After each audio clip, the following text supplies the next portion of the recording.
Welcome to World of Sleepcraft.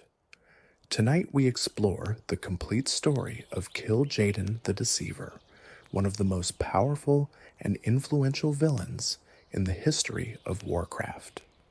His tale spans 25,000 years, from the golden age of an ancient civilization to his final death in the twisting nether, a journey of ambition, betrayal, and ultimately regret. 25,000 years before the events that would shape modern Azeroth, in a distant corner of the great dark beyond, there existed a world of unparalleled beauty and sophistication. The planet Argus hung in the cosmic void like a jewel of crystalline perfection, its surface covered in magnificent cities that gleamed with arcane energy, its skies alive with the shimmer of magical potential. This was the homeworld of the Eredar, one of the oldest and most gifted races in all of existence. To stand upon the surface of Argus in those ancient days would have been to witness wonders beyond the imagination of most mortal beings. The cities of the Eredar rose in spiraling towers that seemed to defy the laws of physics, their graceful forms supported by magical forces that the Eredar had learned to harness with casual expertise. Gardens of impossible beauty surrounded these towers, filled with plants that had been cultivated through arcane means to bloom in colors that existed nowhere else in the cosmos. The atmosphere of Argus itself was different from that of most worlds, suffused with arcane potential that made magical working as natural as breathing. Young Eredar discovered their abilities almost by accident, their first spells emerging as spontaneous expressions of will rather than learned techniques. The very air sparkled with motes of magical energy, visible to those with the sensitivity to perceive them, creating an ever-present reminder of the power that permeated their world. The education of Eredar children reflected this magical abundance. From their earliest years, young Eredar were taught to channel and control the arcane energies that surrounded them. Schools existed not merely to impart knowledge, but to cultivate the magical abilities that every Eredar possessed.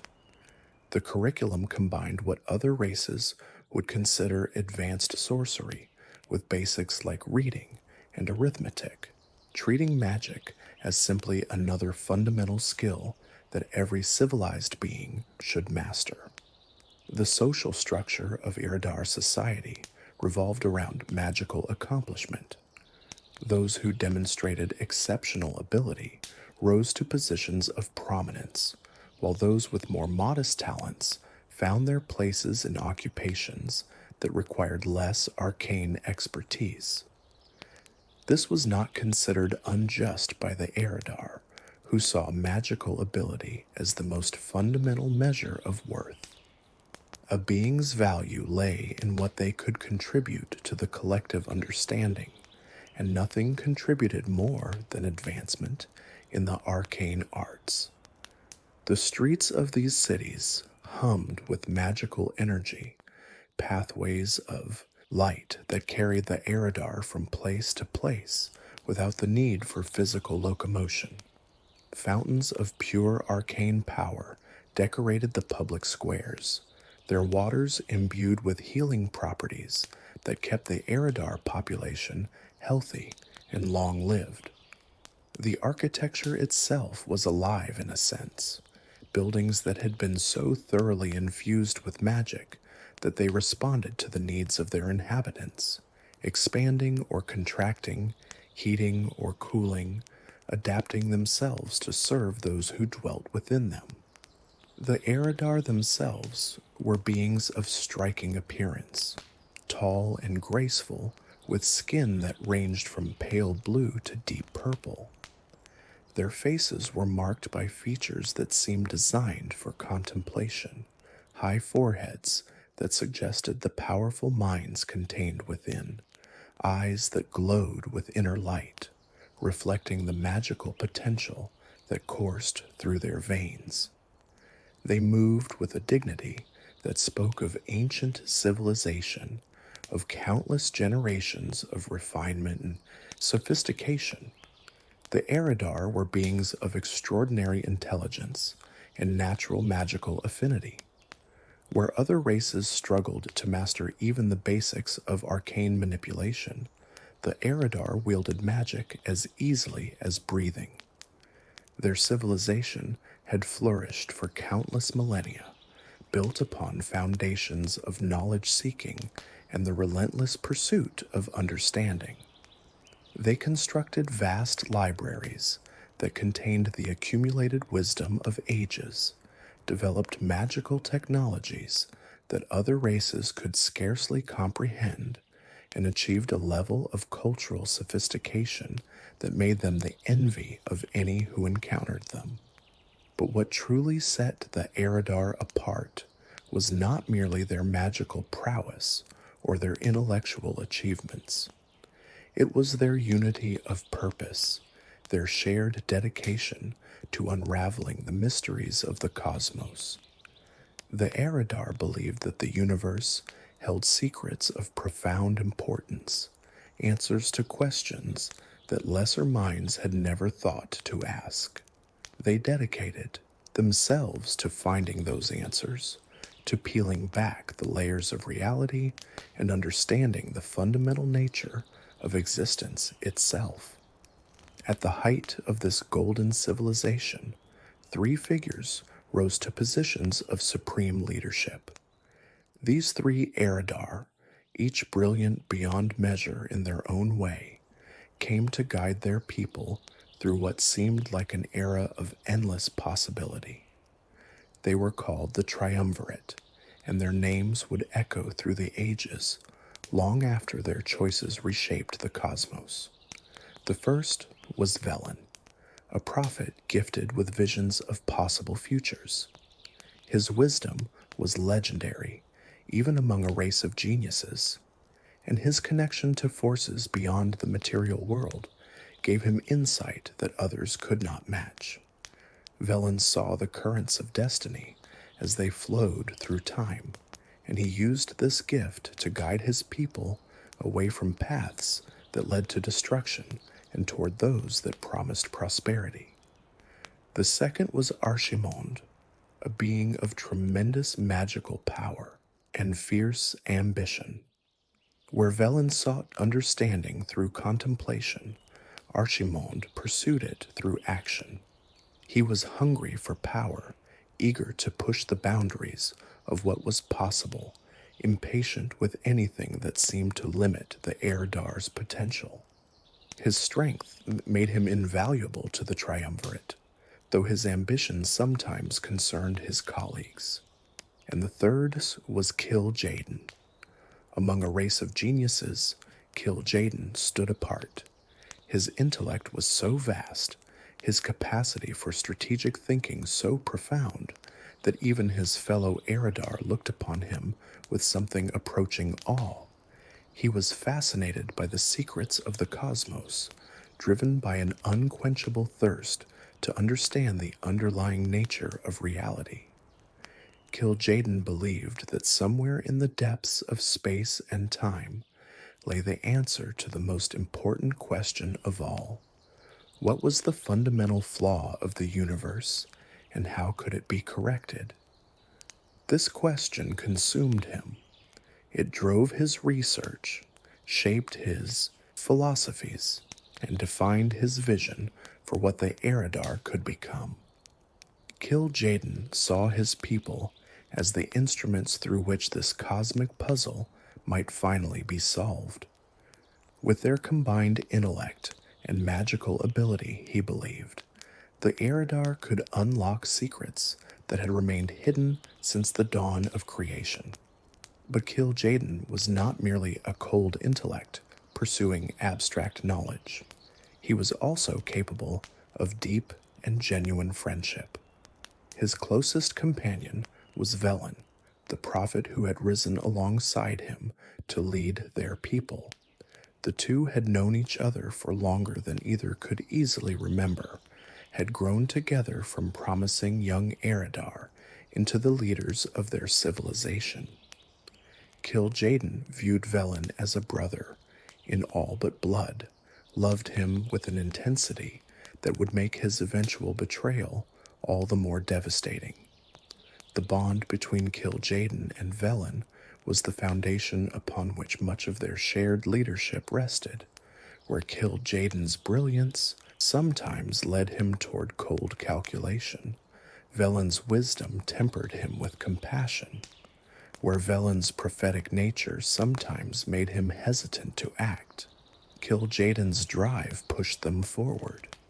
They balanced each other, completed each other, formed a partnership that had guided the eredar through centuries of prosperity. Archimonde's relationship with the other two was different. He had risen to join the Triumvirate somewhat later, having demonstrated his worth through acts of magical power that could not be ignored. Archimonde respected Kil'jaeden and Velen, but his ambition set him apart from them in ways that would become significant. He was always hungry for more, always looking toward the next achievement, the next demonstration of power. This hunger would make him the first to embrace what was coming. The three ruled Argus together for many years, guiding their civilization toward ever greater heights. Under their leadership, the eredar continued to expand their knowledge, to refine their magical arts, to build monuments to their achievement that would have been impossible for lesser races. It seemed as though nothing could disrupt the eternal peace they had created, as though the golden age of Argus would continue forever. But forever is a concept that even the wisest often misunderstand. There came a time during the Triumvirate's reign when the eredar were forced to confront a threat from within their own society. A sorcerer named Thal'Kiel had risen to lead an order of magi called the Wakeners, practitioners who had developed techniques for summoning and binding magical constructs. Under Thal'Kiel's guidance, the Wakeners had grown increasingly powerful, their abilities expanding beyond what most eredar had thought possible. Thal'Kiel was not content to remain merely a master of his order. He harbored ambitions that extended far beyond his current station, dreams of a new era for the eredar that would see him in a position of supreme authority. The demonstration he arranged before the Triumvirate was meant to be the beginning of that new era, a display of power that would prove his worthiness to lead. The three leaders of Argus gathered in a grand arena to witness what Thal'Kiel had prepared. First, the sorcerer summoned orderly rows of arcane constructs, creatures of pure magical energy that moved in perfect synchronization.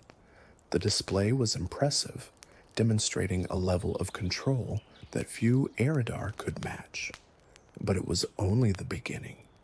As the constructs performed their carefully choreographed movements, Thal'Kiel raised his hands and began a new incantation. The sky above the arena darkened as massive shapes began to take form, creatures of fire and destruction that the eredar had never seen before. Infernals, they would later be called, beings of pure destructive potential that Thal'Kiel had somehow learned to summon from beyond the boundaries of the material world. The storm of infernals descended upon the arena, their burning forms casting hellish light across the gathered eredar. Thal'Kiel stood in the center of it all, arms raised in triumph, announcing that this was a symbolic display of the new era he foresaw for his people. He spoke of power that the eredar had never imagined, of conquest and expansion that would carry their civilization to the farthest reaches of creation. Kil'jaeden watched this display with growing concern. He recognized the ambition in Thal'Kiel's eyes, understood the implications of what the sorcerer was proposing. This was not merely a demonstration of magical prowess. It was a declaration of intent, a challenge to the existing order that the Triumvirate had maintained for so long. Thal'Kiel wanted power, and he was willing to tear apart their civilization to get it. But before Kil'jaeden or Velen could respond to the threat, another figure stepped forward. Archimonde, Thal'Kiel's own apprentice, had made his choice. In a stunning act of betrayal that nevertheless secured his loyalty to the Triumvirate, Archimonde revealed his master's true plans.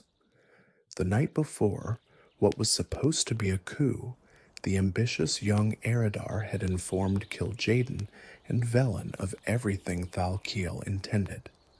The information came just in time. When Thal'Kiel moved to seize power, he found not the shocked and helpless rulers he had expected, but a prepared defense led by his own former student. Archimonde personally led the attack on the Wakener's secret training grounds, cutting through the sorcerers who had followed Thal'Kiel's mad ambitions. When he finally cornered his former master, Archimonde showed no hesitation. He decapitated Thal'Kiel with a single stroke, ending the threat to the Triumvirate and proving his loyalty in the most definitive way possible. The skull of Thal'Kiel would become a symbol of Archimonde's ruthlessness, a reminder of what happened to those who challenged the established order. It was also a demonstration of the qualities that had made Archimonde valuable to the Triumvirate: his willingness to act decisively, his lack of sentiment when action was required, his ambition directed toward goals that aligned with those of his fellow leaders. Kil'jaeden took careful note of these qualities. He had always recognized Archimonde's potential, but the handling of the Thal'Kiel crisis revealed dimensions of his colleague that he had not fully appreciated. Archimonde was dangerous, certainly, but he was also useful. A being of such power and ambition could be a valuable ally, so long as his goals remained aligned with those of the Triumvirate. The three continued to rule Argus together in the aftermath of Thal'Kiel's failed coup. The incident had shaken the eredar, had revealed that even their perfect civilization was not immune to the corrupting influence of unchecked ambition.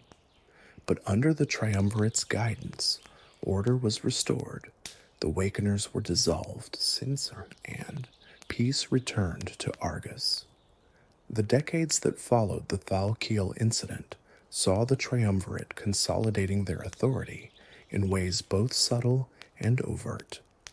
Kil'jaeden focused on the intellectual and philosophical aspects of eredar society, promoting the pursuit of knowledge while ensuring that any findings that might prove dangerous were carefully controlled. He established review boards for magical research, oversight committees for new discoveries, and a system of cautious inquiry that allowed progress while preventing the kind of reckless experimentation that had led to Thal'Kiel's corruption. Velen continued his spiritual leadership, guiding the eredar's religious practices and maintaining the connection to the atamal crystals that provided prophetic guidance. His visions became increasingly important during this period, helping the Triumvirate anticipate challenges before they developed into crises. The prophet's wisdom was respected throughout eredar society. His counsel sought on matters ranging from personal relationships to matters of state. Archimonde, true to his nature, focused on building the military and administrative structures that kept eredar society running. He was less interested in philosophical questions than in practical matters of governance, preferring action to contemplation. His ruthlessness, demonstrated so clearly in his handling of Thalkiel, made him invaluable as an enforcer of the Triumvirate's will. Those who might have considered challenging the established order thought twice when they remembered what had happened to the last eredar who had tried. The balance between the three leaders created a stable equilibrium that endured for many generations. Each provided something the others lacked: Kil'jaeden's intellect, Velen's wisdom, and Archimonde's force. Together they guided the eredar toward ever greater heights of achievement, their civilization continuing to advance in magic and understanding. But perfection, as the eredar would learn, is a target rather than a destination. No matter how carefully a society is constructed, there are always forces beyond its control that can disrupt even the most stable arrangements. For the eredar, that disrupting force would come from beyond the stars, bearing gifts that seemed too good to refuse, for a time. The arrival of Sargeras changed everything. The Dark Titan had wandered the cosmos for eons, twisted by the corruption he had witnessed in the depths of the universe. Once a champion of order, a member of the pantheon who had fought to impose structure on the chaos of existence, Sargeras had been driven to madness by his encounters with the Void Lords and their insidious influence. He had come to believe that existence itself was flawed, that the only way to prevent ultimate corruption was to purge all life from the cosmos and start anew. To achieve this goal, Sargeras had created the Burning Legion, an army of demons bound to his will, that swept across the universe, destroying everything in its path. But Sargeras was not merely a destroyer. He was also a recruiter, seeking out races that could serve his purposes, beings of power who could be bent to his will and added to his endless crusade. When Sargeras discovered the eredar, he recognized their potential immediately. Here was a race of natural magic wielders, beings of tremendous intelligence and power who could serve as the perfect instruments of his will. The eredar were not mindless brutes to be thrown against enemy fortifications. They were architects, strategists, leaders who could direct the Legion's forces with precision and cunning. They were exactly what Sargeras needed. The Dark Titan had encountered many races during his long existence, had seen civilizations rise and fall across the cosmos. But the eredar were something special. Their magical potential rivaled that of any race he had previously encountered, and their intellect exceeded most by a significant margin. Where other races might serve the Legion as foot soldiers or cannon fodder, the eredar could serve as generals and administrators, beings capable of managing the complex logistics of a cosmic war. Sargeras' interest in the eredar also had a darker dimension. The Dark Titan had once been a champion of order, a member of the pantheon who had fought to impose structure on the chaos of existence. His fall had come when he discovered the Void Lords and their agents, the old gods, beings of pure corruption who sought to infest world souls and turn nascent titans into instruments of absolute darkness. Sargeras had concluded that the only way to prevent this ultimate corruption was to destroy all life in the cosmos, to scour existence clean and start anew. The Burning Legion was his instrument for achieving this terrible goal. But destroying all life in an infinite universe was a task that exceeded even Sargeras' capabilities. He needed allies, needed races that could carry forward his crusade across the vast reaches of space and time. The eredar, with their combination of intelligence and magical power, were ideal candidates for this role. But the Dark Titan understood that the eredar could not be conquered by force alone. Their magical abilities made them formidable opponents, and a direct assault would cost more than it was worth. Instead, Sargeras chose a different approach. He would seduce them, would offer them everything they desired, would make them willing participants in their own corruption. Sargeras appeared before the Triumvirate not as a conqueror, but as a benefactor. He took a form designed to inspire awe rather than fear, presenting himself as a being of cosmic power who wished to share his knowledge with those worthy of receiving it. He spoke to the eredar of secrets that had remained hidden since the dawn of creation, of power that exceeded anything they had imagined, of a destiny that would carry them beyond the limitations of their single world to the farthest reaches of existence. To each member of the Triumvirate, Sargeras tailored his appeal. To Archimonde, he offered power, the raw magical might that the ambitious eredar craved more than anything else. Archimonde's eyes lit with desire as he contemplated the possibilities, as he imagined himself wielding the kind of force that could reshape worlds. The hungry eredar was the first to accept Sargeras' offer, practically falling over himself in his eagerness to receive the Dark Titan's gifts. To Kil'jaeden, Sargeras offered something different: knowledge.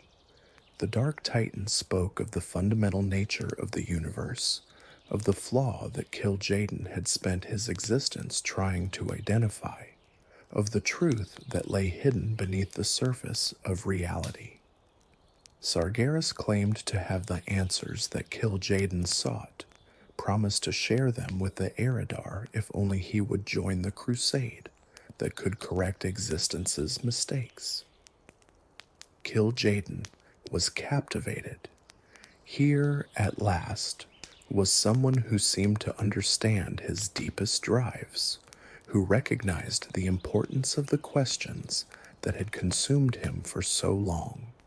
The prospect of finally learning the truth, of understanding the cosmic secret that had eluded him through countless years of study, was almost impossible to resist. Kil'jaeden found himself agreeing to Sargeras' proposal, joining Archimonde in accepting the Dark Titan's offer. Only Velen held back. The prophet had listened to Sargeras' promises with growing unease. Something about the Dark Titan's words rang false to him. Something in the offer seemed too good to be true. While Kil'jaeden and Archimonde celebrated their coming elevation, Velen retreated to meditate upon what he had witnessed, to seek guidance from forces beyond the material world. The eredar possessed sacred artifacts called atamal crystals, objects of tremendous power that had been gifted to them long ago by beings called the Na'aru. These crystals could serve as conduits for prophetic visions, windows into possible futures that allowed seers like Velen to glimpse what might come to pass. Desperate for answers, Velen turned to one of these crystals and opened his mind to whatever it might show him. What he saw nearly destroyed him. The vision revealed the truth of Sargeras' offer. The Dark Titan was not a benefactor, but a corrupter, not an ally, but a master who would twist the eredar into something monstrous. Velen saw his people transformed, their beautiful forms warped by fell energies into hideous demons. He saw them become Man'ari, unnatural beings who served as instruments of destruction rather than seekers of knowledge. He saw Kil'jaeden and Archimonde leading armies of demons across the cosmos, burning world after world in an endless crusade of annihilation. And he saw that if he accepted Sargeras' offer, he would become part of this horror. His gift of prophecy would be bent toward the dark, Titan's purposes, used to identify targets for destruction rather than to guide his people toward prosperity. Everything he had worked to build, everything he loved about the eredar, would be consumed by the corruption that Sargeras brought. Velen knew that he could not accept. He also knew that refusing openly would mean death, or worse. Sargeras' power was beyond anything the eredar could resist, and Kil'jaeden and Archimonde had already committed themselves to the Dark Titan's service. To stand alone against such forces would be suicide. But the Naaru offered another option. These beings of pure light, ancient enemies of the darkness that Sargeras represented, had been watching the events on Argus with growing concern. They saw in Velen a soul that remained uncorrupted, a leader who could guide his people away from the horror that awaited them. They offered to help him escape, to carry him and any who would follow him away from Argus before Sargeras' corruption could take hold. Velen agonized over the choice.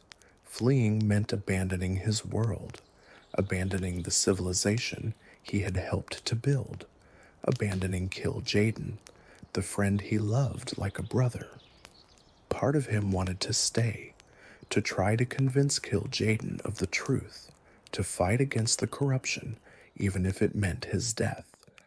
But the Naaru showed him that this path led only to failure, that Kil'jaeden's mind was already too firmly set on the knowledge Sargeras promised. In the end, Velen chose flight. He gathered those eredar who shared his concerns, those who sensed that something was wrong with Sargeras' offer, and prepared to flee Argus with the Naaru's help. They would call themselves the draenei, the exiled ones, refugees who chose homelessness over damnation. The decision was not made lightly, and those who followed Velen were a minority of the eredar population. Most of their race, swayed by Sargeras' promises, or simply lacking the spiritual sensitivity to perceive the wrongness of his offer, remained on Argus to receive the Dark Titan's gifts. The exodus was conducted in secret, the draenei gathering at a designated location where the Naaru vessel awaited them. The vessel itself was a marvel of light-based technology, a craft called the Genedar that the Naaru had created specifically for this rescue mission. Its crystalline structure hummed with energies that seemed the opposite of the fell power Sargeras brought, pure and clean where fell was corrupted and consuming. The draenei who boarded it knew they were leaving everything they had ever known, every structure and artifact of their civilization, every friend who had not been convinced to join them. They were choosing uncertainty over corruption, exile over damnation. The moment of departure was one of profound grief as well as desperate hope.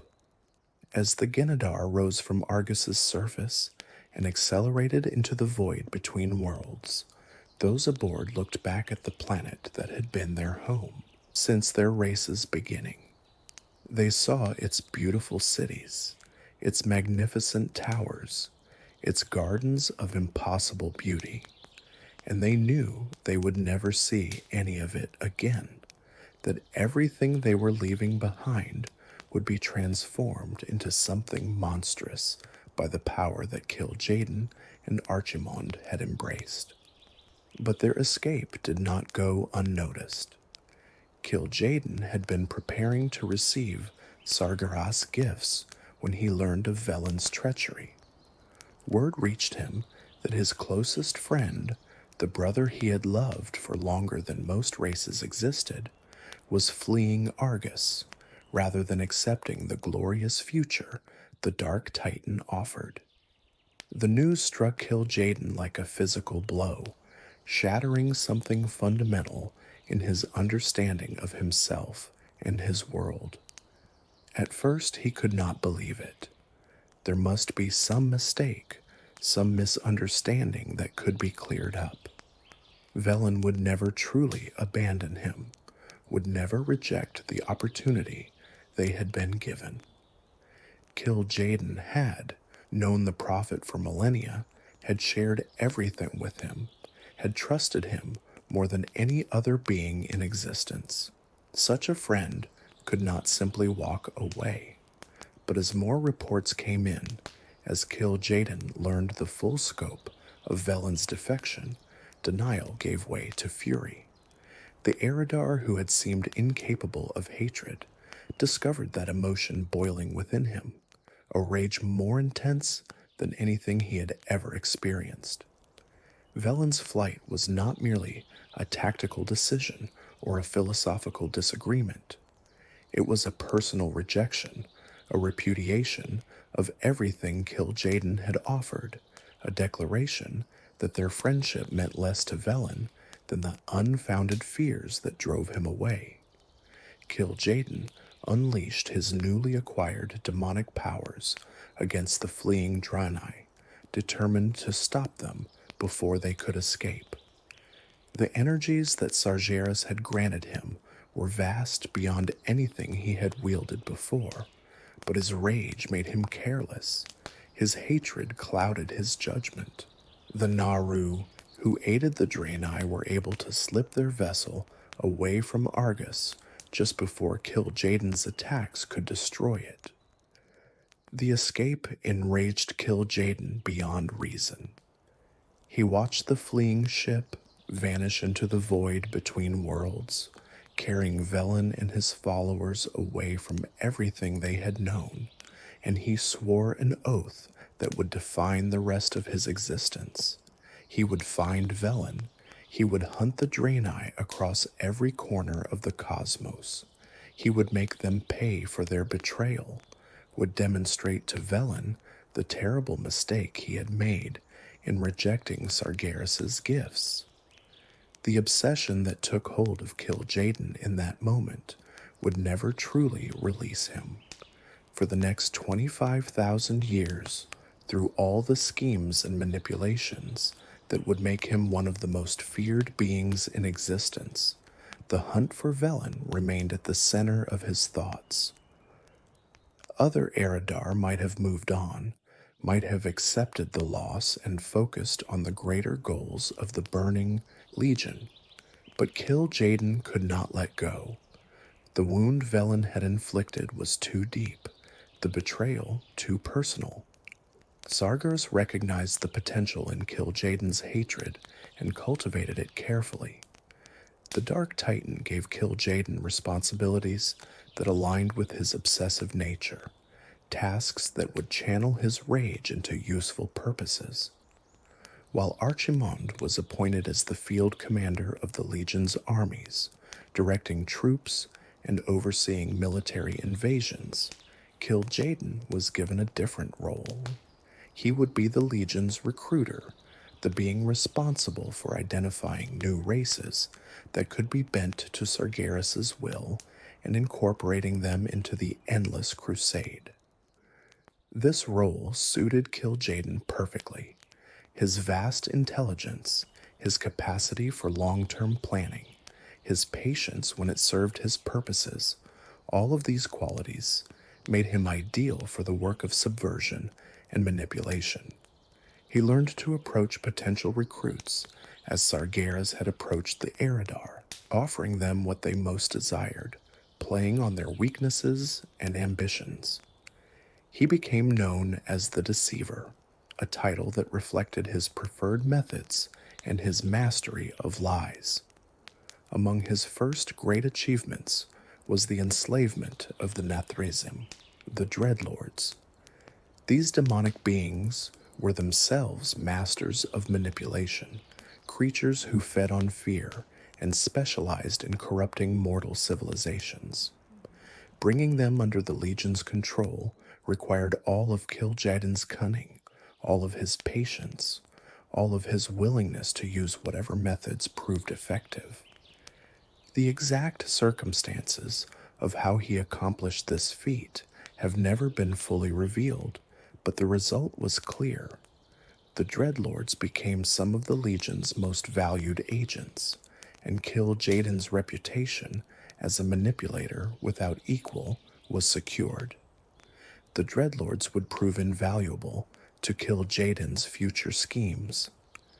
These bat-winged demons possessed abilities that perfectly complemented the Deceiver's strategic vision. They could infiltrate mortal societies, assuming forms that allowed them to walk among their targets undetected. They could manipulate minds, subtly influencing the thoughts and decisions of those they encountered.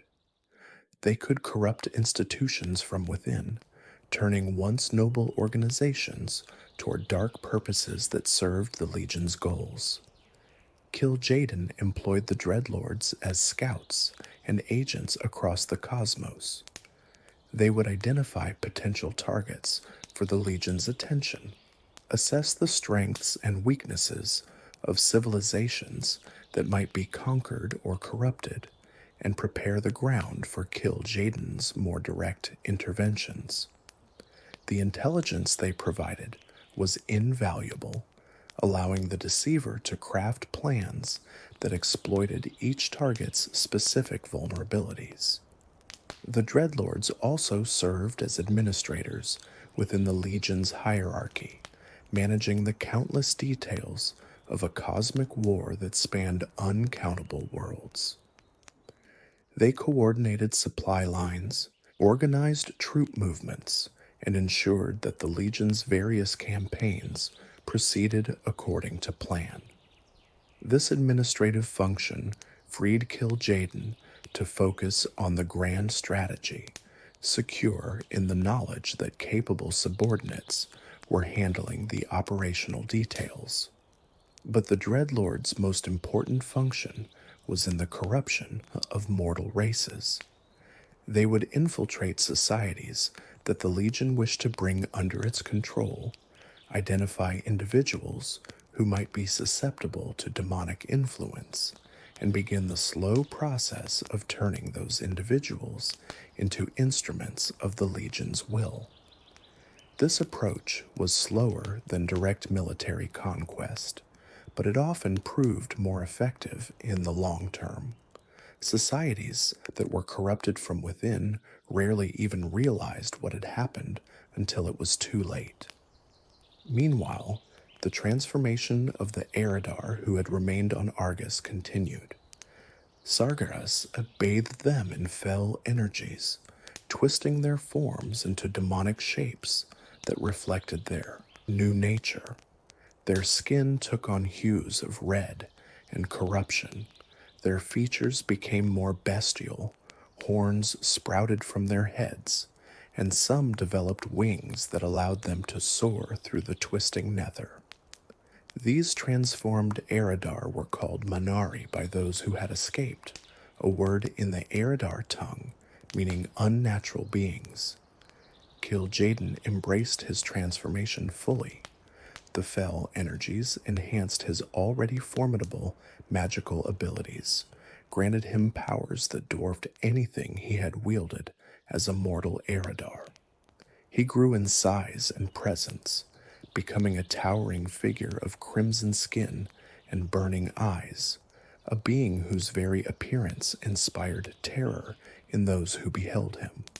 But his mind remained sharp, remained focused on the goals that drove him, remained consumed by the hatred of Velen that had become his defining characteristic. Archimonde underwent similar changes, his already impressive power amplified to godlike levels by Sargeras' gifts. The two eredar lords served as the Dark Titan's chief lieutenants, ranking above all other demons in the Legion's hierarchy. Only Sargeras himself stood higher, and even he spent much of his time imprisoned or occupied with matters beyond the material plane, leaving the day-to-day leadership of the Legion to his two most trusted servants. The relationship between Kil'jaeden and Archimonde was complex. They were allies, bound together by their shared service to Sargeras and their shared origin as eredar rulers. But they were also rivals, each ambitious in their own way, each seeking to prove their value to the Dark Titan. Kil'jaeden's intelligence gave him an edge in matters of strategy and manipulation, while Archimonde's raw power made him dominant in direct confrontations. The tension between them would persist throughout their long service to the Legion. But whatever rivalry existed between the two demon lords, it paled beside the hatred Kil'jaeden felt for Velen. The hunt for the draenei continued relentlessly, consuming resources that might have been directed toward other purposes, driven by Kil'jaeden's personal need for vengeance rather than by any strategic necessity. Whenever Kil'jaeden discovered a world where the draenei had taken refuge, he would dispatch forces to destroy them, to demonstrate the consequences of defying the Legion's will. The draenei fled from world to world, always one step ahead of their pursuers, guided by Velen's prophetic abilities and the Naru's protection. Each time they believed they had found safety, Kil'jaeden would discover their hiding place and force them to flee again. The pattern repeated over thousands of years, an endless chase across the cosmos that became almost ritualistic in its inevitability. Kil'jaeden's fury at each escape was terrible to behold. When the draenei slipped from his grasp, he would turn his wrath upon the world they had inhabited, destroying civilizations that had done nothing wrong except provide temporary shelter to his enemies. World after world burned in the wake of his failed vengeance, innocent populations exterminated because Kil'jaeden could not catch those he truly wanted to destroy. Archimonde never truly understood his colleague's obsession. To him, the draenei were a minor irritation, survivors of a failed conversion who posed no real threat to the Legion's goals. He thought Kil'jaeden wasted resources on a personal vendetta that served no strategic purpose, that his hatred of Velen had become a weakness rather than a strength. But Archimonde kept these thoughts to himself for the most part, recognizing that challenging Kil'jaeden on this matter would only provoke his already considerable wrath. The hunt continued for millennia, through ages that saw the rise and fall of countless civilizations, through eras that reshaped the very geography of the cosmos. Kil'jaeden pursued Velen with a determination that never wavered. The brother he had once loved had become his most hated enemy, the focus of a rage that time could not diminish. The worlds that fell during this cosmic chase represented a toll of suffering that defies easy calculation. Each time the draenei fled, they left behind a planet that had given them refuge, a civilization that had accepted them as guests, or at least tolerated their presence. Kil'jaeden's vengeance did not discriminate between the draenei and their hosts. He destroyed everything, wiping out species that had never even heard of the conflict that brought doom to their doorsteps. The psychological toll on the draenei was equally immense. Generation after generation grew up knowing that they were hunted, that their very existence brought danger to anyone who sheltered them.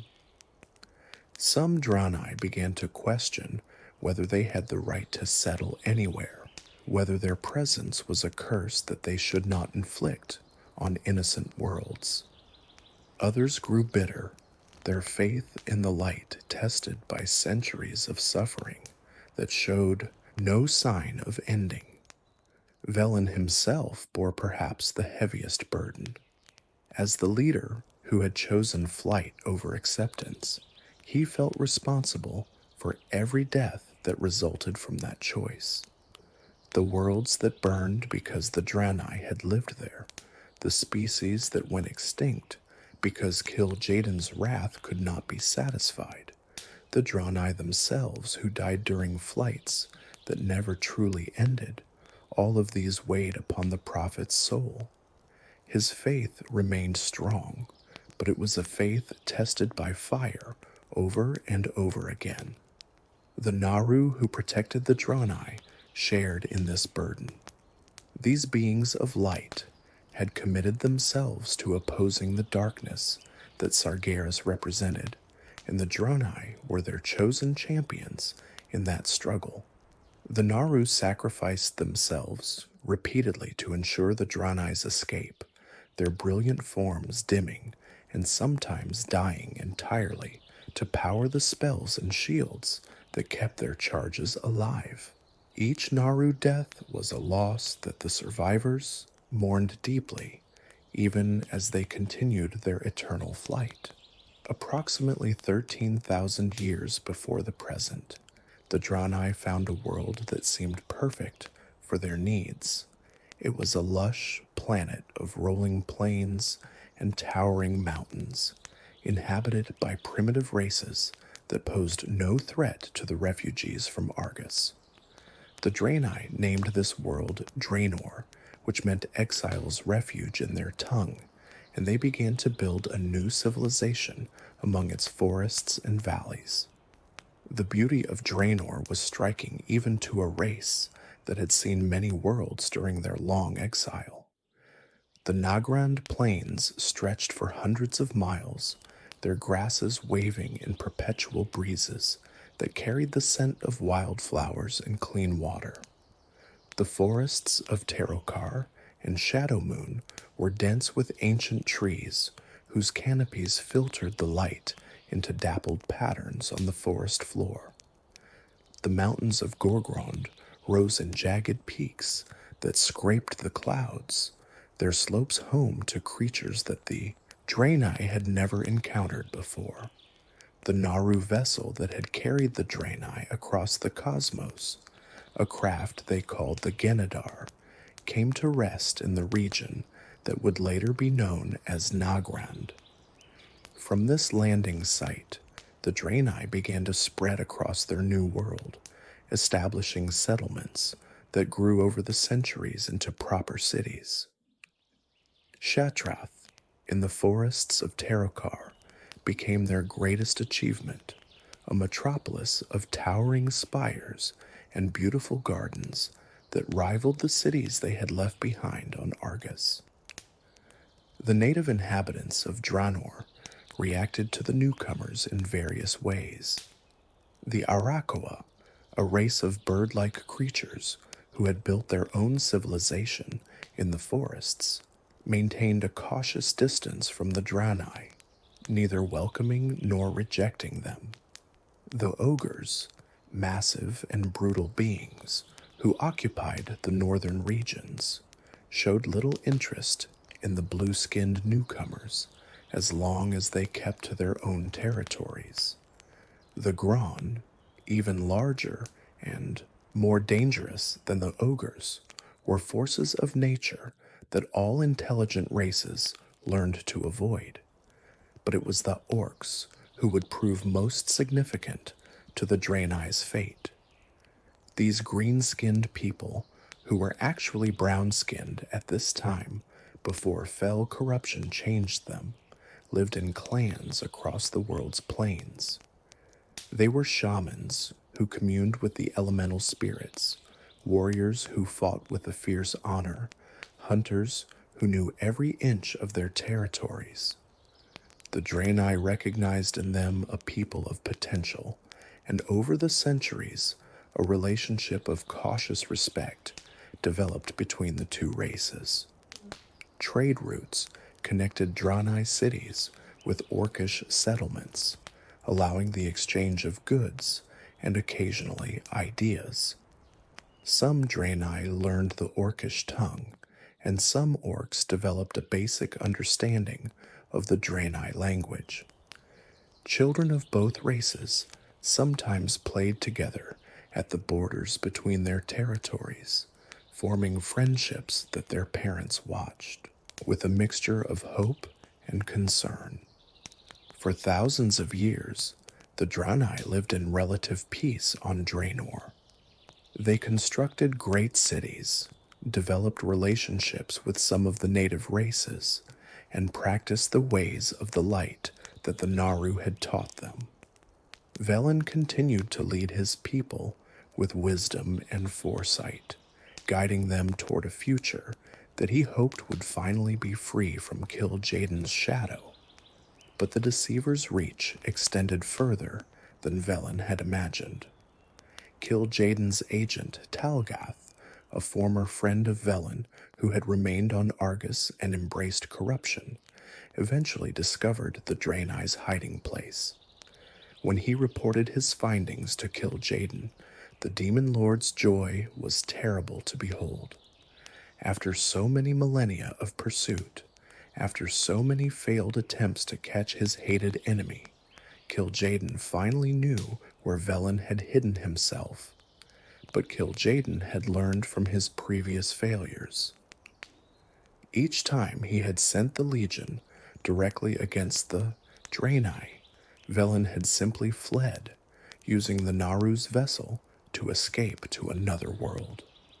If Kil'jaeden was to finally destroy his enemies, he needed a different approach, a strategy that would catch Velen off guard and prevent escape.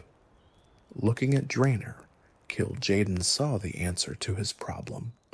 The planet was home to another race besides the draenei, a people called the Orcs who lived in tribal societies across the world's vast plains. The Orcs were primitive compared to the eredar, but they possessed qualities that Kil'jaeden recognized as useful. They were strong, they were numerous, and they could be manipulated. The plan that formed in Kil'jaeden's mind was elegant in its cruelty. He would not attack the draenei directly. Instead, he would corrupt the Orcs, would transform them into weapons that could destroy Velen's people without triggering the flight response that direct Legion assault would provoke. The draenei would never see the threat coming, would never realize that their peaceful neighbors had been turned against them until it was too late. To accomplish this, Kil'jaeden needed an instrument on Draenor, a mortal who could spread his influence among the Orc clans. He found this instrument in Ner'zhul, an elder shaman who held great respect among his people. Ner'zhul was a spiritual leader, a conduit between the Orcs and the ancestors who guided them. His position made him the perfect vector for Kil'jaeden's corruption. The Deceiver approached Ner'zhul not as a demon, but as a vision, disguising himself as the shaman's deceased mate, Rolkan. Using this beloved form, Kil'jaeden whispered lies into Ner'zhul's ears, told him that the draenei were plotting against the Orcs, that the seemingly peaceful refugees were actually planning to enslave or destroy the native inhabitants of Draenor. The shaman, trusting what he believed to be messages from his departed wife and ancestors, began to spread these warnings among his people. The deception worked exactly as Kil'jaeden had intended. Suspicion of the draenei spread through the Orc clans, replacing the cautious friendship that had existed between the two races. Orcish leaders began to speak of preemptive action, of striking against the draenei before the supposed threat they represented could materialize. The spiritual connection that had guided the Orcs for generations was being twisted into a weapon against their neighbors. Kil'jaeden pressed his advantage, urging Ner'zhul to take more aggressive action. He wanted the shaman to lead his people in an all-out assault on the draenei, to transform the orcs into instruments of genocide that would finally destroy Velen and his followers. But as the deception progressed, Ner'zhul began to sense that something was wrong. The visions that had seemed so trustworthy at first began to reveal inconsistencies. The messages from Rolkan demanded actions that the real Rolkan would never have supported, advocated for violence that contradicted everything the shaman's spiritual training had taught him. Ner'zhul's connection to the true ancestral spirits weakened as Kil'jaeden's corruption spread, and in that weakening, the shaman caught glimpses of the truth. Ner'zhul realized that he had been deceived. The visions were not from his beloved mate or his honored ancestors. They came from something dark, something that was using him to destroy his people's souls as surely as it sought to destroy the draenei's bodies. In a moment of belated courage, Ner'zhul refused to take the final steps that Kil'jaeden demanded. He would not lead his people into the complete damnation that the demon lord had planned. Kil'jaeden's rage at this resistance was considerable, but the deceiver was not one to abandon a promising scheme simply because one pawn had proven unreliable. If Ner'zhul would not complete the corruption of the orcs, Kil'jaeden would find someone who would. His attention turned to Ner'zhul's apprentice, a young orc named Gul'dan, whose ambition burned far brighter than his master's conscience. Gul'dan was everything that Ner'zhul was not, hungry for power, willing to sacrifice anything to achieve his goals, completely unconcerned with the moral implications of his actions.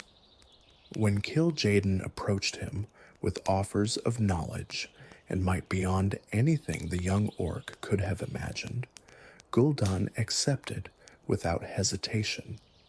The apprentice who might have become a respected shaman instead became the first of the orcish warlocks, a practitioner of fell magic who would lead his people into damnation. Under Kil'jaeden's guidance, Gul'dan rose rapidly to prominence among the orcs. He pushed aside his former master, exposed Ner'zhul's reluctance as weakness, and positioned himself as the true spiritual leader of the clans. He founded the Shadow Council, a secretive organization of warlocks and collaborators who worked behind the scenes to manipulate orcish society according to Kil'jaeden's designs.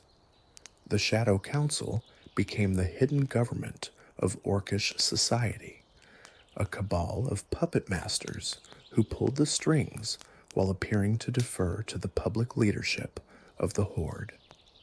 Gul'dan installed Blackhand as war chief, a position that seemed to hold supreme authority, but in reality served to deflect attention from the council's activities.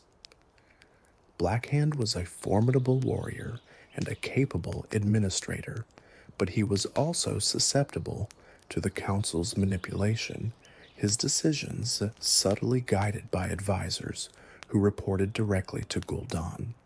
The warlocks of the Shadow Council spread across the orc clans, teaching fell magic to those who proved receptive and eliminating those who resisted too stubbornly.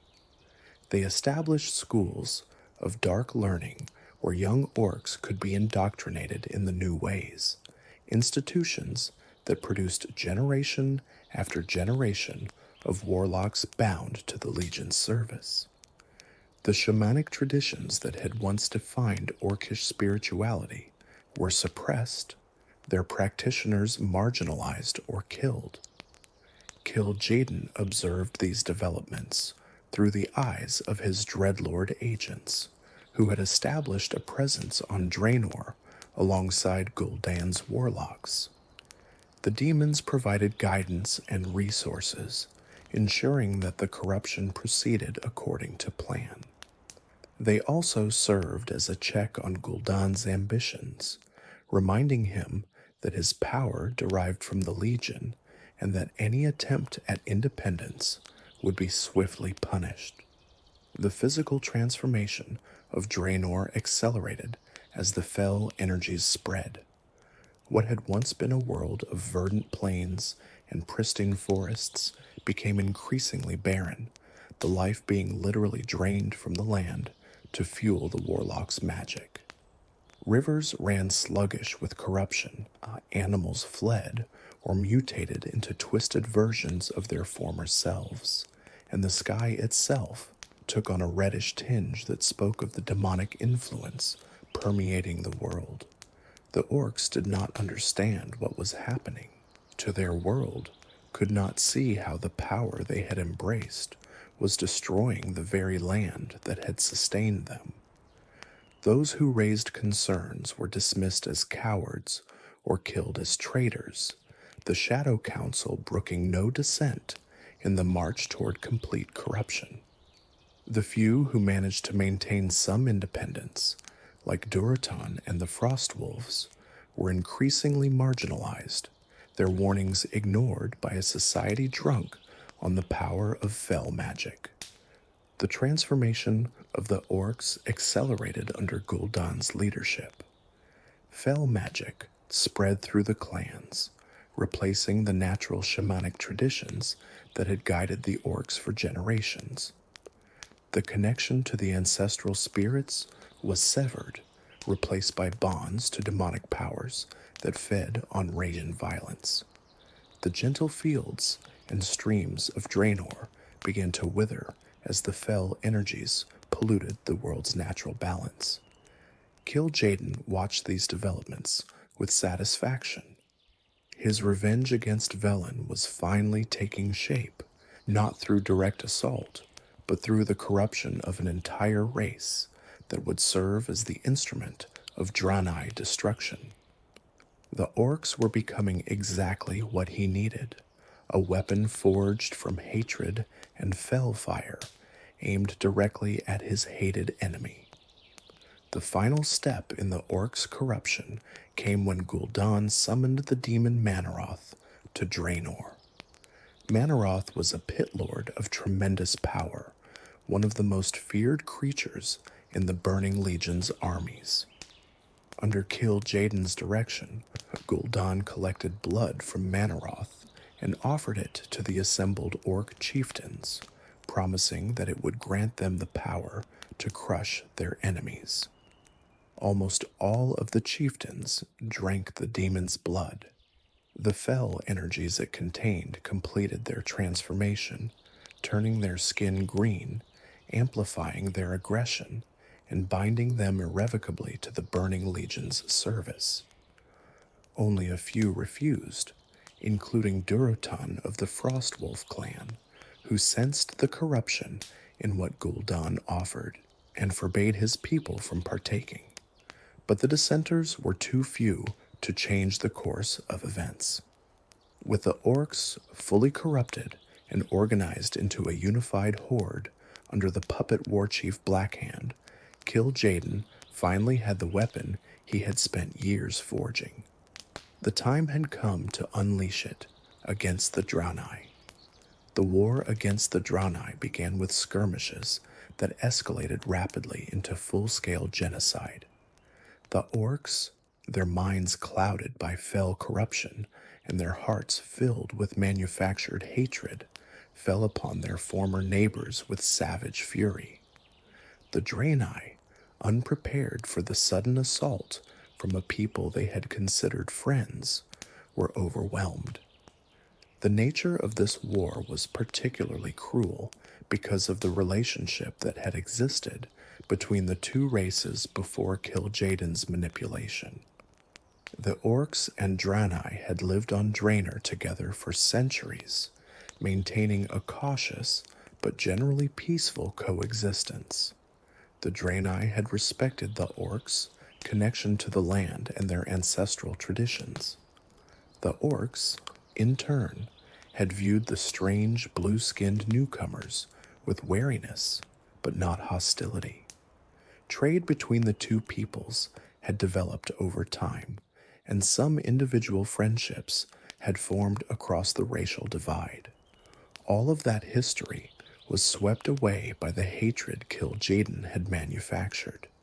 The orcs attacked settlements where they had once traded peacefully, slaughtered draenei with whom they had shared meals and stories. The betrayal cut deep on both sides, though the draenei suffered the physical consequences more severely. They died in numbers that would have been unthinkable just years earlier, victims of a hatred that had been artificially implanted in minds that had once been capable of friendship.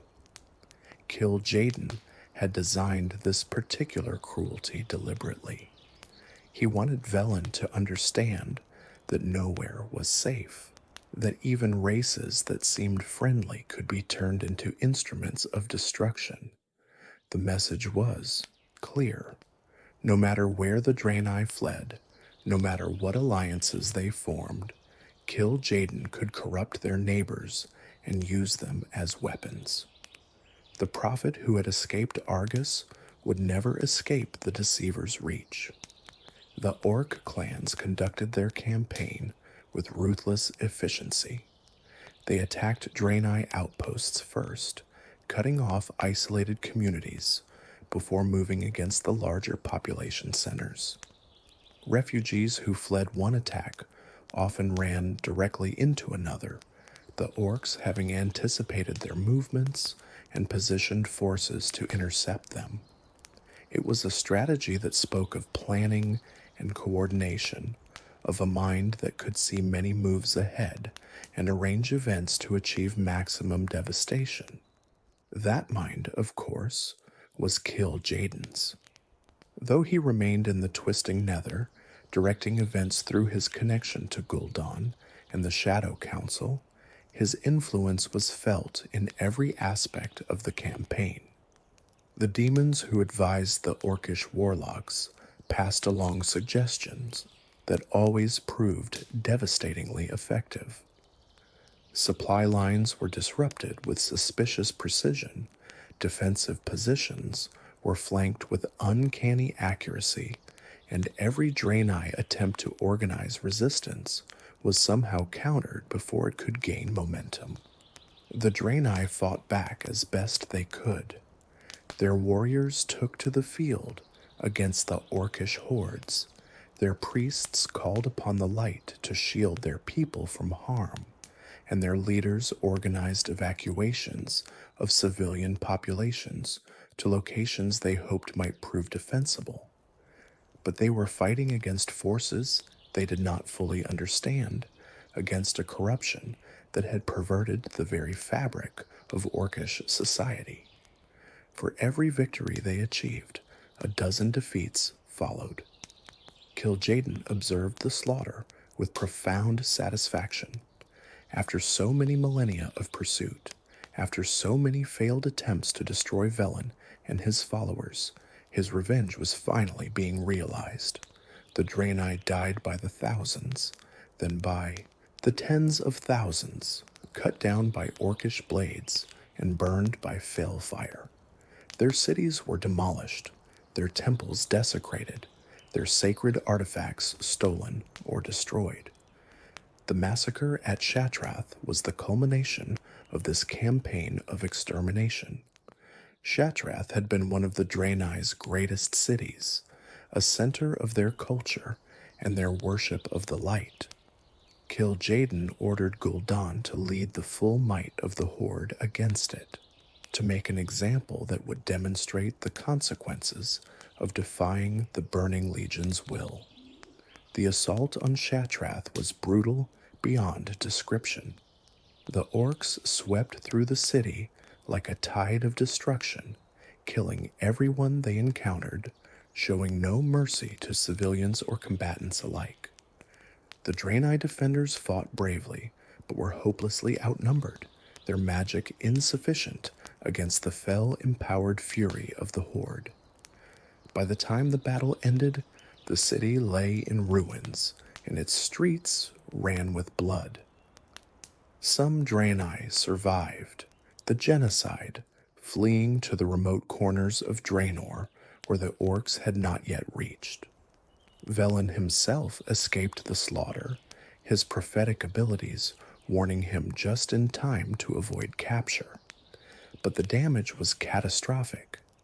Estimates suggest that over 80% of the draenei population was killed in the war, leaving the survivors a broken remnant of the civilization they had once been. Kil'jaeden's vengeance was not complete, but it was substantial.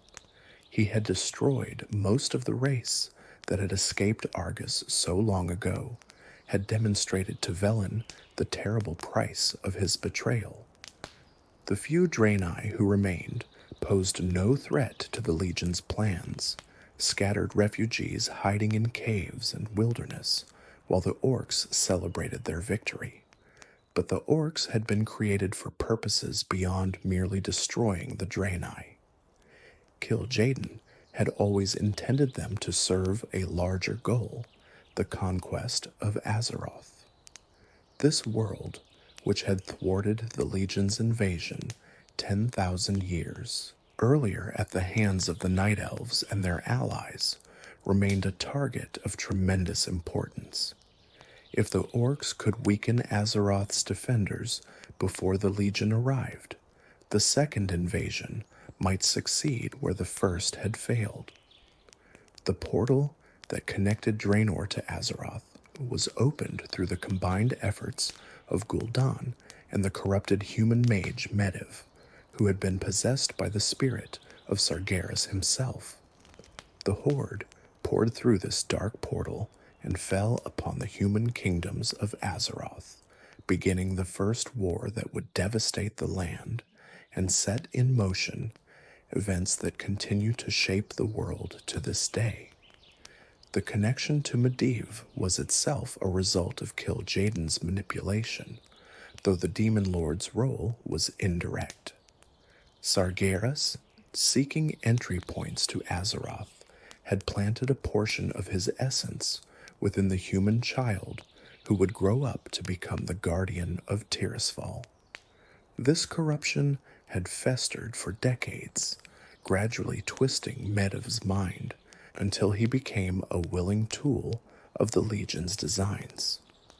When Gul'dan needed a partner on the other side of the portal, Medivh was ready to provide that partnership. The story of Medivh's corruption illustrates the long-term nature of the Legion's planning. The seeds of the Dark Portal's creation were planted decades before its construction, in the moment when Sargeras' essence entered the unborn Medivh through his mother, the guardian Aegwynn. This corruption lay dormant for years, while Medivh grew to adulthood, trained in the arcane arts, and eventually inherited the mantle of guardian. By the time the Dark Titan's influence became active, Medivh was the most powerful human mage on Azeroth, perfectly positioned to facilitate the invasion Kil'jaeden was planning. The fact that the Legion's schemes often operated across such vast timescales demonstrates the patience that characterized Kil'jaeden's approach. Where other beings might have sought immediate gratification, the Deceiver was content to wait decades, centuries, or even millennia for his plans to mature. He understood that the most effective corruptions were those that developed gradually, that the strongest chains were those the victim did not realize they were wearing until it was too late to break free. This patience was both Kil'jaeden's greatest strength and ultimately a significant limitation. It allowed him to execute schemes of breathtaking complexity, plans that no mortal mind could have conceived or implemented. But it also meant that he was slow to adapt when circumstances changed, reluctant to abandon strategies that he had invested centuries in developing, even when they showed signs of failing. The same quality that made him a master planner also made him vulnerable to events that moved faster than his schemes could accommodate. The opening of the Dark Portal was one of the pivotal moments in Azeroth's history. The rift that connected the two worlds would persist in various forms for years to come, serving as a highway for invasion and eventually as a pathway for the forces of Azeroth to strike back at the Legion's holdings in Outland. Kil'jaeden could not have known all of the consequences that would flow from this act, but he understood its significance. A permanent bridge between worlds had been established, and nothing would be quite the same again. The orcs who emerged from the portal were barely recognizable as the same race that had lived peacefully on Draenor before Kil'jaeden's corruption. Their skin had turned green from exposure to fell energies. Their eyes burned with supernatural rage, and their minds were clouded by a bloodlust that the blood of Manaroth had implanted and that demonic influence perpetuated. They fell upon the human kingdom of Stormwind with a ferocity that the humans had never experienced, overwhelming the defenders through sheer savagery and numbers. The First War lasted for several years and ended in complete victory for the Horde. Stormwind City was sacked, its king assassinated, its population scattered or slaughtered. The survivors fled north across the sea to the kingdom of Lordaeron, where they begged for aid against the green-skinned invaders. The stage was set for a larger conflict that would reshape the political landscape of Azeroth. Kil'jaeden did not personally participate in the invasion of Azeroth. His role was that of architect and manipulator, the distant mastermind who set events in motion and watched their consequences unfold. He observed the progress of his orcish creations with interest, noting both their victories and their failures, learning from each development to refine his future schemes. The First War ended with the orcs' victory and the destruction of Stormwind, one of the great human kingdoms. But the Second War that followed saw the Horde defeated by the alliance of Lordaeron. The orcish armies shattered and their remnants interned in camps throughout those human lands. Gul'dan died during this conflict, destroyed by demons he had foolishly tried to control, and the Shadow Council's influence over the Horde collapsed. The Second War was a conflict of unprecedented scale on Azeroth. The alliance of Lordaeron united human, dwarven, gnomish, and high elven forces against the orcish threat, creating a coalition that would survive in various forms for decades. The battles ranged across the eastern kingdoms, from the shores of Lordaeron to the mountains of Khaz Modan, with casualties on both sides reaching into the hundreds of thousands. The Horde's defeat came not from any single factor, but from a combination of circumstances. The Alliance's superior coordination, the Elves' magical support, the Dwarves' engineering, and the humans' sheer determination all contributed to the eventual victory. But perhaps the most significant factor was the Horde's own internal divisions. Gul'dan's betrayal at a critical moment, when he abandoned this battlefield to seek the tomb of Sargeras and the power it contained, weakened the orcish assault at its height.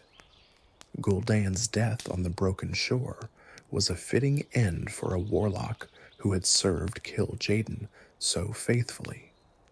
He had opened the tomb, hoping to claim the power of Sargeras for himself, dreaming of ascending to godhood through the fell energies contained within. Instead, he found demons who had been trapped there for millennia, creatures who had no loyalty to him and no reason to spare his life. They tore him apart, and his skull was left behind as a trophy. That skull would later play its own role in Azeroth's history, becoming the artifact that transformed Illidan Stormrage into a demon hunter. The chains of causation that Kil'jaeden had set in motion continued to create consequences he had never intended, events that would eventually contribute to his own destruction. The interment of the orcs after the Second War created a situation that troubled Kil'jaeden's plans. The fell energies that had driven the orcs' aggression began to fade in the camps, replaced by a strange lethargy that some called the orcish malaise. The warriors who had been nearly unstoppable on the battlefield became passive and compliant, their spirits apparently broken by defeat and captivity. It seemed possible that the weapon Kil'jaeden had forged might be rusting beyond use. But the orcs would eventually break free of the camps, led by a young warrior named Thrall, who had been raised among humans but had never forgotten his orcish heritage. Under Thrall's leadership, the Horde would be reborn, not as a tool of demonic corruption, but as a proud nation seeking to reclaim its honor. This new Horde would eventually become one of the greatest threats to the Legion's plans, though Kil'jaeden could not have foreseen this development at the time. Kil'jaeden's reaction to these setbacks was philosophical rather than panicked. The Deceiver possessed an extremely long-term mindset, viewing individual events as single links in chains of planning that stretched across millennia. If the orcs had failed in their first attempt to conquer Azeroth, other methods could be found. Kil'jaeden had waited 25,000 years to take his revenge on Velen. He could wait a little longer to see Azeroth fall. The orcs' failure on Azeroth created an opportunity for Kil'jaeden to address another problem that had developed during their campaign. Ner'zhul, the shaman who had first resisted Kil'jaeden's manipulation and then watched helplessly as his apprentice led their people to damnation, had attempted to redeem himself by opening portals to other worlds. His hope was to lead the surviving orcs away from Draenor, to find them a new home where they might escape the corruption that Kil'jaeden had inflicted upon them. The attempt failed catastrophically. The energies released by Ner'zhul's portal spell tore Draenor apart, shattering the planet into the broken fragments that would later be known as Outland. But Ner'zhul himself did not die in the cataclysm. At the moment of his seeming destruction, he was snatched from the material world by Kil'jaeden's power and brought before the demon lord in the twisting nether. What followed was a punishment born of millennia of frustrated rage. Kil'jaeden remembered Ner'zhul's resistance, his refusal to complete the corruption of the orcs when commanded to do so. The shaman had forced Kil'jaeden to find another instrument, had delayed his plans and complicated his schemes. Such defiance could not go unanswered. Kil'jaeden tore Ner'zhul's body apart with deliberate cruelty, separating flesh from bone, sinew from organ, while keeping the shaman's spirit intact and aware. Ner'zhul begged for death, pleaded for the release that destruction would bring, but Kil'jaeden had other plans. The shaman who had resisted him would serve him in a new way, transformed into a weapon that would make his previous corruption of the orcs seem like a minor exercise. When the torture was finally complete, Kil'jaeden offered Ner'zhul a choice: continue to suffer for eternity, or accept a new existence in service to the Burning Legion. The shaman, broken by agony and desperate for any relief, agreed. It was exactly what Kil'jaeden had intended. Using techniques that only a being of his power could employ, Kil'jaeden encased Ner'zhul's disembodied spirit in a block of ice from the coldest reaches of the twisting nether. The crystal was diamond hard, virtually indestructible, and it served as both prison and power source for the entity Ner'zhul was becoming. Kil'jaeden's chaotic energies infused the ice, warping Ner'zhul's consciousness, expanding his awareness 1,000-fold, transforming him into something that had never existed before. The Lich King was born. The entity that emerged from Kil'jaeden's dark work was unlike anything it had existed before. Ner'zhul's consciousness, already expanded far beyond its original boundaries, was now capable of perceiving the world in ways that mortal minds could not comprehend. He could sense the presence of the living across vast distances, could feel the pulse of life energy that flowed through populated areas, could identify individual souls and understand their strengths and weaknesses. The power Kil'jaeden had granted him was immense, sufficient to challenge any mortal force and many supernatural ones as well. But with that power came suffering. The Lich King existed in a state of constant agony, the result of both his transformation and the safeguards Kil'jaeden had built into his prison. The cold of the frozen throne was not merely physical, but spiritual, a chill that penetrated to the very core of Ner'zhul's being and never relented. His awareness was expanded, but that expansion meant he felt his pain more acutely, perceived his imprisonment more completely, understood his servitude more thoroughly. Kil'jaeden had designed this suffering deliberately. Pain was a tool of control, a constant reminder of what awaited the Lich King if he failed to fulfill his duties or attempted to betray his master. Every moment of Ner'zhul's existence was touched by that agony, shaping his thoughts and influencing his actions. The shaman who had once resisted demonic manipulation was now bound by chains of torment that made resistance almost unthinkable.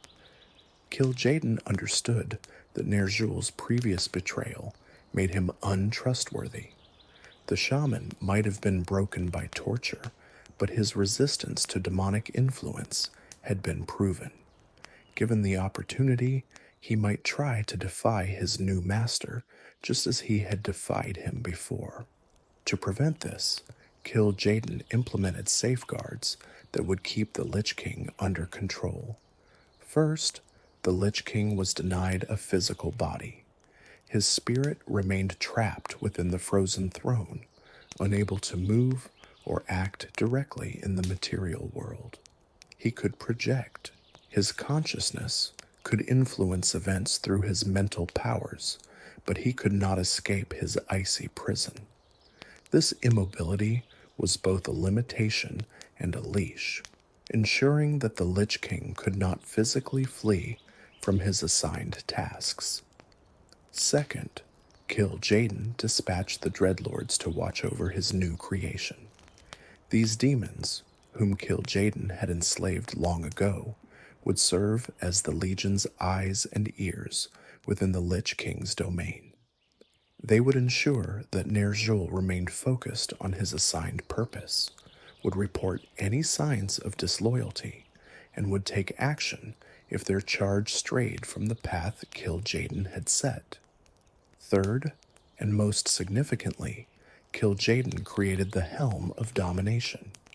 This crown of dark metal was both the source of the Lich King's power and the instrument of his control. It amplified Ner'zhul's abilities to godlike levels, allowing him to command undead armies across vast distances to corrupt living beings with his will, to reshape souls according to his desires. But the helm also bound the Lich King to Kil'jaeden's service, establishing a connection that the Demon Lord could use to monitor and control his creation. When the frozen throne was complete, Kil'jaeden hurled it through the twisting nether toward Azeroth.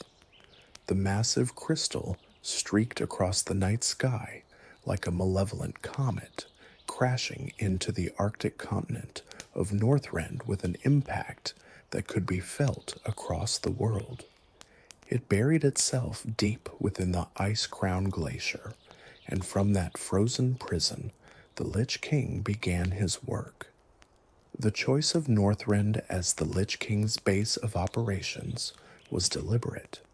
The frozen continent was sparsely populated, its inhabitants primitive tribes who posed no threat to the dark power establishing itself in their midst. The cold of the region resonated with the frozen throne's nature, creating an environment where the Lich King's power could flourish. The isolation allowed Ner'zhul to work without interference, building his forces in secret while the rest of Azeroth remained ignorant of the threat emerging in the north. The indigenous peoples of Northrend were among the Lich King's first victims. The Nerubians, an ancient race of spider-like creatures who had built a vast underground empire beneath the glacier, were the first to fall. They resisted the Lich King's power with impressive tenacity, their ancient magics providing some protection against the domination of the Helm. But in the end, they were overcome, their warriors raised as undead servants, their tunnels repurposed to serve the Scourge's needs. The War of the Spider, as this conflict came to be known, was a brutal campaign that lasted for years. The Nerubians were not merely primitive creatures to be swept aside. They possessed a civilization of their own, complete with art, architecture, and magical traditions that predated human settlement of the Eastern kingdoms by thousands of years. Their underground kingdom, Azjol Nerub, was also a marvel of engineering, its tunnels and chambers carved with precision through miles of frozen earth and stone. The Nerubians' resistance to the Lich King's domination was not merely physical, but spiritual. Their ancient magic, tied to old god, influences that had shaped their evolution, created a kind of interference with the helm of domination's control. Where other races fell quickly to the Scourge's corruption, the Nerubians fought for every inch of their kingdom, their spider priests wielding magic that could actually damage the Lich King's undead forces. The fall of Azjol Nerub was a Pyrrhic victory for the Scourge. While Ner'zhul eventually overcame the Nerubians' resistance, the campaign consumed resources and time that might otherwise have been directed toward the human kingdoms. The strength of Nerubian opposition taught the Lich King important lessons about the limits of his power, lessons that would influence his later strategies. The incorporation of Nerubian forces into the Scourge actually enhanced the undead army's capabilities significantly. The Crypt Fiends and Crypt Lords, who served as the Scourge's commanders, retained much of their native intelligence and magical ability, making them far more effective than typical zombies or skeletons. In defeat, the Nerubians became one of the Lich King's most valuable assets, an outcome that demonstrated the twisted efficiency of the Scourge's methods. The Vrikul, a race of giant humanoids who had lived in Northrend since before recorded history, provided excellent raw material for the Lich King's armies. These powerful warriors, when raised as undead, became nearly unstoppable combatants, their natural strength amplified by the dark energies that animated their corpses. The Valkyr, female Vrikul, who had served as choosers of the slain in life, were particularly valuable, their connection to death making them ideal lieutenants for the Lich King's forces. But Kil'jaeden's true target was not the people of Northrend, but the great human kingdoms to the south. The Lich King's purpose was to create an undead plague that would sweep across the human populations, turning the living into soldiers for an army that grew stronger with every victory. The genius of this plan lay in its self-reinforcing nature. Every battle won meant more corpses, and every corpse could be raised as another soldier. The purpose Kil'jaeden had assigned to the Lich King was simple: create an army of undead that would sweep across Azeroth, destroying the world's defenders and preparing the way for the Legion's invasion. Ner'zhul, despite his imprisonment and torture, proved remarkably effective at this task. His powers allowed him to raise the dead as willing servants, to corrupt the living into undead creatures that retained their intelligence and skills, to build an organization of tremendous power from nothing. The cult of the damned spread his influence through mortal society, recruiting those dissatisfied with their lives and offering them the promise of dark power. The plague of undeath crept through the human kingdoms, transforming the dead into soldiers for the Lich King's armies. The Scourge, as this undead force came to be called, grew stronger with each passing year. The cultists who served the Lich King came from all walks of life. Some were power-hungry mages who sought magical abilities that conventional training could not provide. Others were criminals and outcasts who had nothing to lose and everything to gain from associating with dark powers. Still others were simply nihilists who believed that death was preferable to life and that the Scourge represented the triumph of that belief. Kel'Thuzad was the most prominent of these cultists, a former member of the Kirin Tor who had been expelled for his experiments with necromancy. He had been contacted by the Lich King's whispers and had traveled to Northrend to pledge himself to the Scourge's service. His magical abilities made him invaluable, and his willingness to do whatever was necessary made him the perfect lieutenant for spreading the plague through the human kingdoms. The plague itself was a masterwork of magical engineering. It was designed to kill quickly but not too quickly, to give the infected time to spread the contagion before succumbing. Those who died from the plague rose as zombies, mindless undead who attacked the living and spread the infection further. But those who were powerful in life could be raised as more sophisticated undead, retaining their intelligence and skills while gaining new abilities from their transformation. The city of Stratholme was one of the plague's first major targets. The grain supplies that fed the city's population had been infected, and by the time the contamination was discovered, it was already too late. Prince Arthas Menethil, desperate to prevent the infected population from rising as undead, made the terrible decision to purge the city before the plague could complete its work. He led his soldiers through the streets, killing every citizen they encountered, racing against the rising of the dead. This massacre at Stratholme was a turning point in Arthas's descent into darkness. The decision to kill innocent civilians, even to prevent a worse outcome, damaged something fundamental in the young prince's soul. Each subsequent step on his path to the frozen throne would be easier than the last, the barriers of conscience having been weakened by this first terrible choice. But even as he served Kil'jaeden's purposes, the Lich King was planning his betrayal.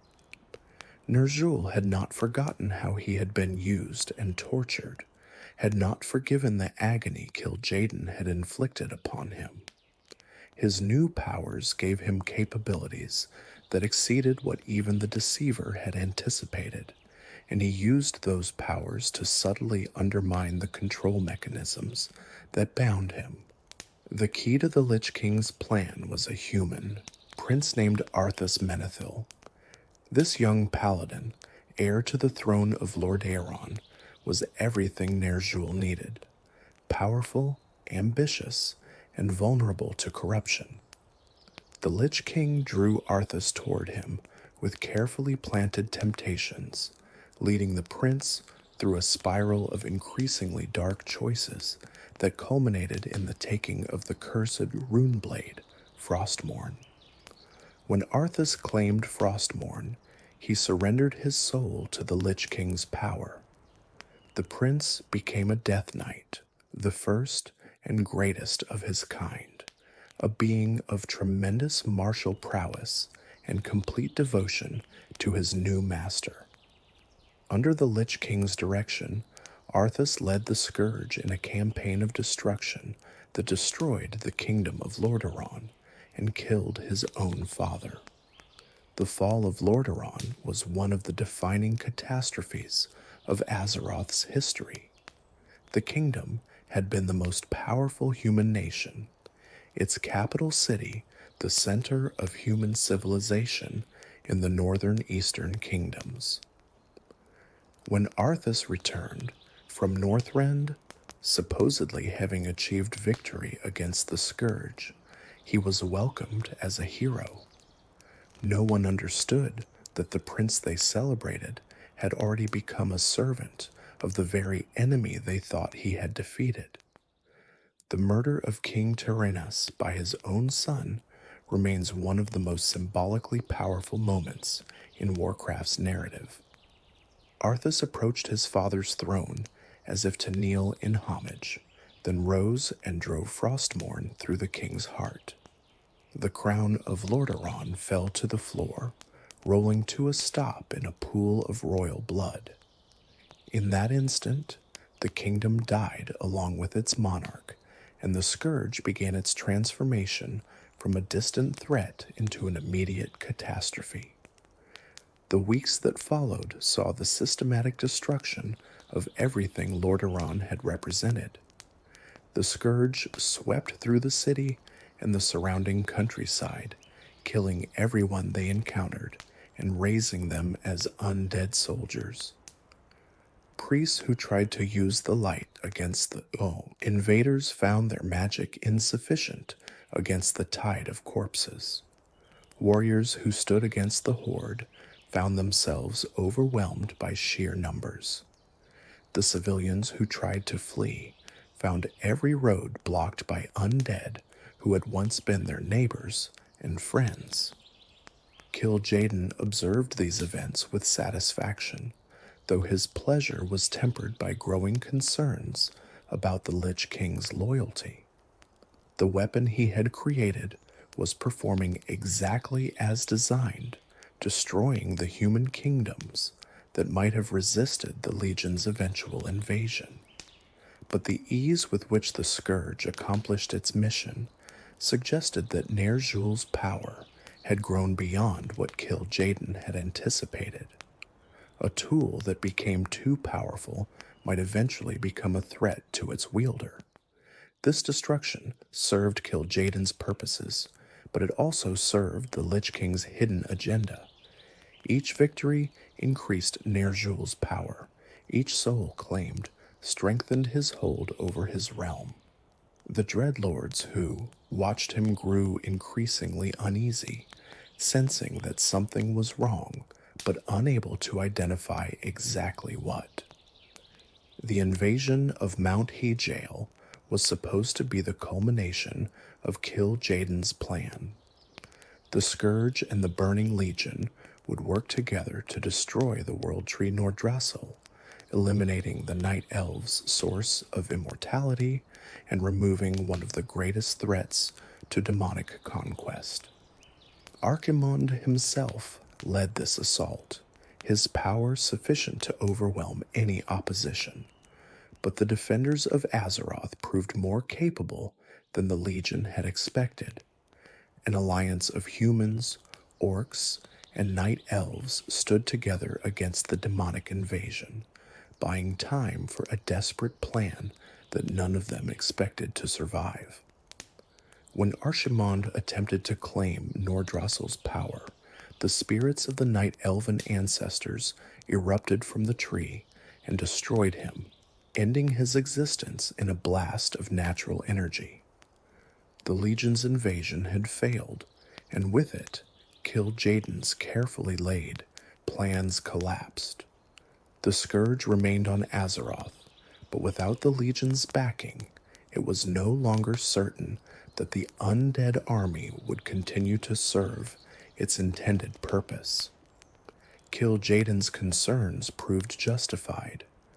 With Archimonde dead and the Legion's direct presence removed from Azeroth, the Lich King made his move. He began to openly defy the Dreadlord's authority, to act according to his own will rather than the orders they conveyed from Kil'jaeden. The control mechanisms that had seemed so secure were proving inadequate against Ner'zhul's growing power. The Deceiver realized that he had created a monster he could no longer fully control. Kil'jaeden's response to the Lich King's growing independence was characteristically cunning. Rather than attempt a direct confrontation that might fail, he would use another agent to accomplish what force could not. He needed someone powerful enough to threaten the Lich King, someone desperate enough to accept the mission, regardless of the risks, someone with their own reasons to want the Scourge destroyed. He found his instrument in Illidan Stormrage. Illidan was a complicated figure, a night elf who had pursued power through demonic means during the War of the Ancients 10,000 years earlier. He had been imprisoned for his crimes, locked away beneath the earth for millennia, only to be released during the recent Legion invasion. Despite his checkered history, Illidan possessed genuine power and a willingness to use whatever methods proved effective. The story of Illidan Stormrage was one of tragedy and ambition that resonated with themes Kil'jaeden understood well. The Night Elf had been born with the gift of amber eyes, a sign among his people that foretold a great destiny. His brother Malfurion, born with silver eyes at the same time, was similarly marked for significance. The two had been inseparable in their youth, but their paths had diverged over the millennia, where Malfurion had become a druid, a servant of nature who sought balance and harmony. Illidan had pursued the arcane arts, hungering for magical power in ways that made his people uneasy. His love for Tyrande Whisperwind, who had chosen Malfurion over him, added bitterness to his ambition. When the Legion first invaded Azeroth during the War of the Ancients, Illidan had made choices that seemed treasonous, but which he claimed were designed to help his people. He had consumed the power of a demonic artifact, the skull of Gul'dan, transforming himself into a demon hunter, a being of mixed nature who wielded fell power against its masters. This transformation had given him incredible abilities, but it had also marked him as something other than a pure night elf. His people did not trust him, could not understand his methods, and ultimately imprisoned him for 10,000 years in a vault beneath the earth. The recent Legion invasion had seen him released by Tyrande, who needed his power to fight against the demons threatening their world. He had played a crucial role in the battle, but his actions had again been questionable, his loyalties unclear. By the time the Legion's assault on Nordrassil failed, Illidan was a being without a place, too powerful to be imprisoned again, but too suspect to be truly accepted by his people. This was the instrument Kil'jaeden chose to destroy the Lich King. The Demon Lord recognized in Illidan a kindred spirit in some ways, a being who had sacrificed everything for power and found himself outcast as a result. He understood the Night Elf's psychology, knew how to appeal to his ambitions and his resentments. The offer he made was carefully crafted to be irresistible. Kil'jaeden appeared before Illidan in a vision, acknowledging the Night Elf's role in the Legion's recent defeat, but offering him a chance at redemption. The Demon Lord explained that the Lich King had betrayed them both, had become a threat that needed to be eliminated. Illidan could destroy the Frozen Throne and end the Lich King's existence. Kil'jaeden would reward him with power beyond anything he had previously imagined. To aid in this mission, Kil'jaeden granted Illidan the Orb of Kil'jaeden, an artifact of tremendous magical potency that would enhance the Night Elf's already considerable abilities. He also provided information about the Lich King's nature and weaknesses, guidance that would help Illidan plan his assault on the Frozen Throne. Illidan accepted the bargain. His motivations were mixed, combining genuine desire for power with more personal considerations, but the result was the same. He began planning how to destroy the Lich King and claim the reward Kil'jaeden had promised. The Night Elf's first attempt to complete his mission involved a magical artifact called the Eye of Sargeras.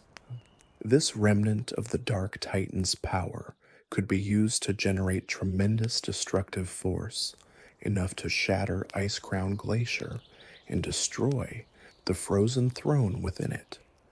Illidan gathered allies, including Naga Serpent people who owed him ancient debts, and traveled to the tomb of Sargeras to claim the Eye.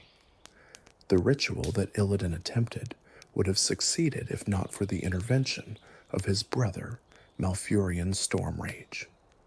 The Druid, horrified by what Illidan intended, led a force to interrupt the spell before it could be completed. The resulting confrontation destroyed the Eye of Sargeras and forced Illidan to flee, his first attempt at fulfilling Kil'jaeden's bargain having ended in failure. Kil'jaeden's patience, vast though it was, had limits. When Illidan fled to Outland, the shattered remains of Draenor, the Demon Lord pursued him there. In a terrifying display of power, Kil'jaeden manifested before Illidan and his allies, his massive form dominating the landscape as he condemned the Night Elf's failure. The Demon Lord's words were cold with contempt. He called Illidan a foolish mongrel who had failed to complete the simple task assigned to him. He expressed disbelief that someone who had seemed so cunning could be so incompetent. But despite his anger, Kil'jaeden was willing to offer one final chance. The forces Illidan had gathered during his time in Outland showed promise, Kil'jaeden admitted. The Blood Elves who had joined him, the Naga who served him, even the demons he had subjugated in his conquest of Magtheridon's domain. All of these represented resources that might still be used against the Lich King. Kil'jaeden would give Illidan one more opportunity to destroy the Frozen Throne, but if he failed again, the consequences would be eternal. Illidan accepted this final chance, knowing that he had no real alternative. He led his forces from Outland to Northrend, determined to succeed where he had previously failed. The assault on Icecrown was launched, and for a time it seemed that Illidan might actually accomplish his mission. But the Lich King had not been idle during the time Illidan spent gathering his strength. Arthas, now fully merged with Ner'zhul's consciousness, had reached the frozen throne and prepared to defend it against any attack. When Illidan finally confronted his target, he found not a weakened enemy, but a being of tremendous power who had been waiting for exactly this moment. The battle between Illidan and Arthas was legendary, a clash of two beings who had each surrendered their souls for power. The confrontation took place on the slopes leading up to the frozen throne, with the armies of both sides having fought themselves to a standstill in the surrounding terrain. It came down to the two champions, as perhaps it always had to. Illidan wielded the twin blades of Azeroth, warglaives he had claimed from a demon lord he had slain long ago. His demonic transformations gave him speed and strength that exceeded what any natural night elf could achieve. The fell power that had replaced his eyes allowed him to perceive reality in ways that normal vision could not match. Arthas bore Frostmourne, the cursed rune blade that had stolen his soul and bound him to the Lich King's service. The sword's power had grown tremendously since he had first claimed it in Northrend, fed by every soul it had consumed, by every life it had ended. The prince who had once been Lordaeron's hope was now something else entirely, a being of cold purpose and endless hunger. The duel was as much a battle of wills as of weapons. Illidan and Arthas had both made terrible choices in pursuit of their goals, had both sacrificed pieces of themselves for power, had both become something other than what they had started as. In some ways, they were mirrors of each other, reflections of what happened when ambition exceeded wisdom. But in the end, Arthas proved the stronger. His rune blade Frostmourne, which contained the souls of countless victims, gave him an edge that Illidan could not match. The night elf fell, wounded near death, and his forces retreated in defeat. Illidan would survive his wounds, would retreat to Outland and build a new power base there, but his failure here would haunt him for years to come. Arthas climbed to the frozen throne and shattered the ice that imprisoned the Lich King's armor with Frostmourne. He took up the helm of domination and placed it upon his own head, merging his consciousness with Ner'zhul's and becoming the new Lich King. The entity that emerged from this fusion was more powerful than either of its component parts, a being of almost godlike might who owed nothing to Kil'jaeden or the Burning Legion. The merger of Arthas and Ner'zhul created something unprecedented in the cosmos.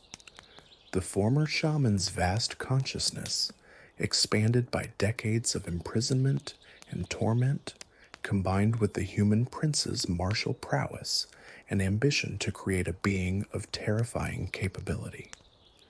The new Lich King possessed Ner'zhul's understanding of necromancy and mental domination, alongside Arthas's tactical genius and physical combat skills. It was as if the worst aspects of both beings had been amplified while their lingering traces of conscience had been suppressed. The dreadlords who had been assigned to monitor the Lich King found themselves outmaneuvered almost immediately. The merged entity was far more cunning than Ner'zhul alone had been, possessing Arthas's experience with political intrigue and military strategy. One by one, the dreadlord overseers were either destroyed or driven from Northrend, their reports to Kil'jaeden increasingly desperate before ceasing entirely. The implications of this failure were profound. Kil'jaeden had created the Lich King as a weapon against Azeroth, a tool that would prepare the world for Legion conquest. Instead, he had created an independent power that actively opposed him, a force that would need to be destroyed before any future invasion could succeed. The Scourge was no longer an asset, but a liability, and the being who controlled it had every reason to hate the Demon Lord who had tortured its component parts. This represented perhaps the greatest strategic blunder of Kil'jaeden's long career. All his cunning, all his patience, all his careful planning had produced not a loyal servant, but an implacable enemy. The irony was not lost on the Deceiver, though he would never have admitted it openly. He had been deceived by his own creation, outsmarted by a being that he had designed specifically to serve his purposes. The Deceiver's plan had failed completely. Not only had the Lich King survived, but he had grown stronger than ever, and the agent Kil'jaeden had chosen to destroy him had been defeated and humiliated. The Scourge remained on Azeroth, no longer serving the Legion's purposes, but instead pursuing its own agenda under the rule of a being who had every reason to hate Kil'jaeden for what had been done to Ner'zhul.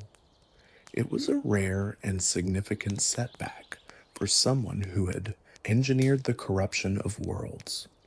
But Kil'jaeden was not one to abandon his goals simply because of temporary failures. If the Lich King could not be destroyed through agents like Illidan, other methods would be found. The Deceiver had infinite patience and infinite cunning. Azeroth would still fall, one way or another. The years that followed saw Kil'jaeden continuing his work on multiple fronts. While the situation with the Lich King remained unresolved, other schemes demanded his attention. The Legion's ultimate goal, the conquest of Azeroth and the destruction of its world soul, remained paramount, and Kil'jaeden continued to seek ways to achieve it. One opportunity presented itself through an unexpected source. Cael'thas Sunstrider, Prince of the Blood Elves, had once been one of Illidan's lieutenants. But after the defeat at Icecrown, Cael'thas had grown disillusioned with his former master and sought new sources of power for his desperate people. He found what he was looking for in the Burning Legion. Kil'jaeden recognized the potential in Cael'thas immediately. The Blood Elven Prince had access to something that the Legion had long coveted, the Sunwell. This font of magical energy, created from a vial of the Well of Eternity, represented a potential gateway through which beings of immense power could enter Azeroth. If the Sunwell could be corrupted and used as a conduit, Kil'jaeden himself might be summoned to the mortal world. The history of the Sunwell was itself intertwined with the Legion's previous attempts to conquer Azeroth. When the Highborn were exiled from Night Elven lands after the War of the Ancients, they had carried with them a vial of water from the Well of Eternity. This water, which contained concentrated arcane energy from the font that had drawn the Legion to Azeroth in the first place, was used to create the Sunwell on the newly established island of Quel'Thalas. For 7,000 years, the High Elves, who would later become Blood Elves, had drawn upon its power. The Sunwell's destruction during Arthas's invasion of Quel'Thalas had been one of the catastrophic consequences of the Scourge's rampage. The Lich King had used it to resurrect Kel'Thuzad as a Lich, corrupting the font in the process. The Blood Elves who survived the invasion had been left addicted to magical energy without their primary source, forcing them to seek alternatives that ranged from draining mana from magical creatures to drawing upon the fell energies of captured demons. Cael'thas had originally presented himself as a savior of his people, someone who would find new sources of magical sustenance to replace what the Scourge had destroyed. His alliance with Illidan, and later his secret dealings with the Legion, were, in his twisted reasoning, sacrifices made for the good of the Blood Elves. But by the time he attempted to summon Kil'jaeden through the Sunwell, any pretense of noble purpose had long since evaporated. He had become a puppet of demonic forces, his original intentions corrupted beyond recognition. The plan was set in motion. Cael'thas, now fully corrupted by fell energies and devoted to the Legion's service, began the process of transforming the Sunwell into a summoning portal. The Blood Elves of Silvermoon, many of whom still believed their prince was working for their benefit, were manipulated into contributing to a scheme that would doom their world. By the time the heroes of Azeroth learned what was happening, the ritual was already far advanced. Kil'jaeden's form had begun to emerge from the Sunwell, his massive body pushing through the barrier between the twisting nether and the material world. If he completed the crossing, his power would be fully manifested on Azeroth, and nothing could stop him from carrying out the Legion's will. The battle at the Sunwell Plateau was one of the most desperate in Azeroth's history. The champions who faced Kil'jaeden were among the mightiest warriors the world had produced, veterans of countless conflicts who had defeated enemies that lesser heroes could not have imagined. But Kil'jaeden was something beyond any threat they had previously faced, a being whose power dwarfed anything mortal flesh could contain. The encounter itself was a masterwork of deadly magical engineering. Kil'jaeden emerged from the Sunwell partially manifested, his massive form rising from the swirling energies like a crimson nightmare ascending from the depths of a burning sea. His upper body towered over the platform, his arms capable of sweeping aside entire groups of heroes, his magic potent enough to destroy champions who had survived countless other battles. The fight proceeded through multiple phases, each more dangerous than the last. Kil'jaeden summoned sinister reflections that mimicked the heroes' abilities and used them against their originals. He called down darkness that would have obliterated anyone not shielded by the blue dragons who had come to aid in the battle. Fire erupted from his hands in waves that swept across the platform, forcing the champions to constantly reposition while maintaining their assault. The blue dragon Kalecgos played a crucial role in the confrontation. His power, channeled through magical orbs positioned around the encounter area, provided essential protection against Kil'jaeden's most devastating abilities. Without that draconic aid, the mortals would have been annihilated in the first minutes of the fight. Even with it, survival required perfect coordination and flawless execution. Anvina, the human avatar of the Sunwell's power, was present throughout the encounter. This innocent girl had been created to contain and protect the Sunwell's energies when the font was destroyed during the Scourge invasion of Quel'Thalas. Now she faced the possibility that the power she embodied would be used to bring one of the most terrible beings in the cosmos fully into the mortal world. In the battle's final moments, when victory seemed most uncertain, Anvina made the ultimate sacrifice. She released all of the Sunwell's power at once, stunning Kil'jaeden and making him vulnerable to the hero's final assault. The explosion of holy energy was sufficient to force the Demon Lord back through the portal, but it came at the cost of Anvina's existence as an individual entity. She merged fully with the Sunwell, her consciousness dispersing into the magical font she had been created to protect.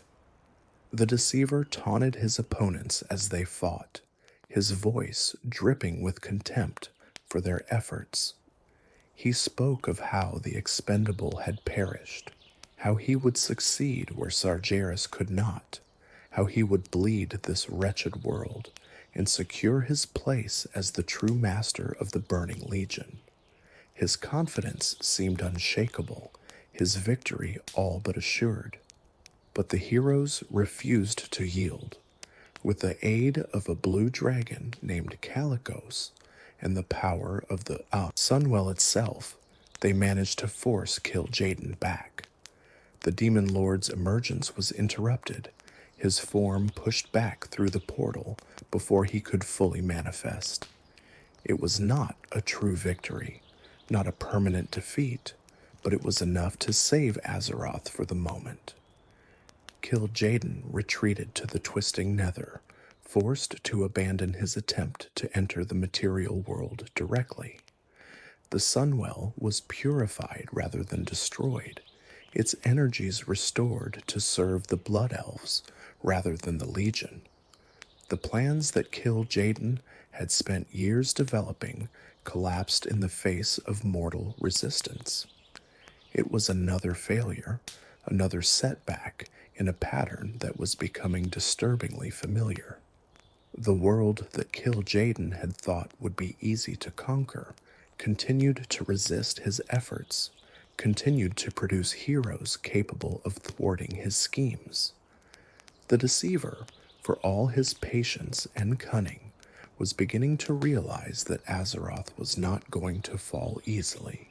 The years between, the events at the Sunwell, and the Legion's final invasion of Azeroth were filled with developments that reshaped the political landscape of the world. The Lich King was eventually defeated by the combined efforts of the Horde and Alliance. His threat to Azeroth ended when Bolvar Fordragon took up the helm of domination to contain the Scourge. Other threats rose and fell, from the emergence of Deathwing to the campaign against the Mogu and the Mantid, from the horrors of the Iron Horde to the resurrection of Gul'dan in an alternate timeline. The defeat of the Lich King was particularly significant from Kil'jaeden's perspective. The being he had created to serve as a weapon against Azeroth had been destroyed by the very mortals it was meant to conquer. Arthas Menethil, the champion who had claimed the Frozen Throne and defied the Legion's authority, was struck down at the apex of Icecrown Citadel by heroes who had endured everything the Scourge could throw at them. The manner of the Lich King's fall was instructive. Despite his tremendous power, despite the armies of undead that served him, despite the fortifications and traps that protected his stronghold, Arthas was ultimately brought low by the combined efforts of dedicated heroes who refused to accept defeat. They had fought through the horrors of Icecrown, had lost comrades to the Lich King's power, and had emerged victorious through sheer determination and skill. Kil'jaeden noted this pattern with growing concern. Time and again, the mortals of Azeroth had faced threats that should have overwhelmed them, and time and again, they had prevailed. The Scourge was only the latest example of a seemingly unstoppable force that had been stopped by heroes who should not have been able to stand against it. There was something about this world that made its defenders extraordinarily resilient. Part of the explanation might lie in Azeroth's unique nature. The world's soul slumbering within the planet's core radiated power that affected all who lived upon its surface. This power manifested in various ways: in the abilities of those who drew upon nature or the light, in the magical potential that mages could tap, in the simple vitality that allowed mortals to recover from wounds that should have killed them. Azeroth was not merely a world, but something approaching a living entity, and its children carried a portion of that vitality within themselves. The cataclysm that followed the Lich King's defeat demonstrated both Azeroth's vulnerability and its resilience. Deathwing, the corrupted dragon aspect who had been driven mad by the whispers of the old gods, emerged from his hiding place and tore the world apart. The damage he caused was catastrophic, reshaping continents and killing millions. Yet even this apocalyptic event did not destroy Azeroth. The world healed, the survivors adapted, and when Deathwing was finally confronted at the Maelstrom, the heroes of Azeroth brought him down. The events on the alternate Draenor added another layer of complication. A time-traveling orc warchief named Garrosh Hellscream had escaped from his trial for war crimes and journeyed to a version of Draenor that existed in a different timeline. There, he had convinced the orcish clans not to drink Manaroth's blood, creating an iron horde that was untainted by demonic corruption, but still bent on conquest. This alternate timeline's existence meant that the history Kil'jaeden had orchestrated was not unique.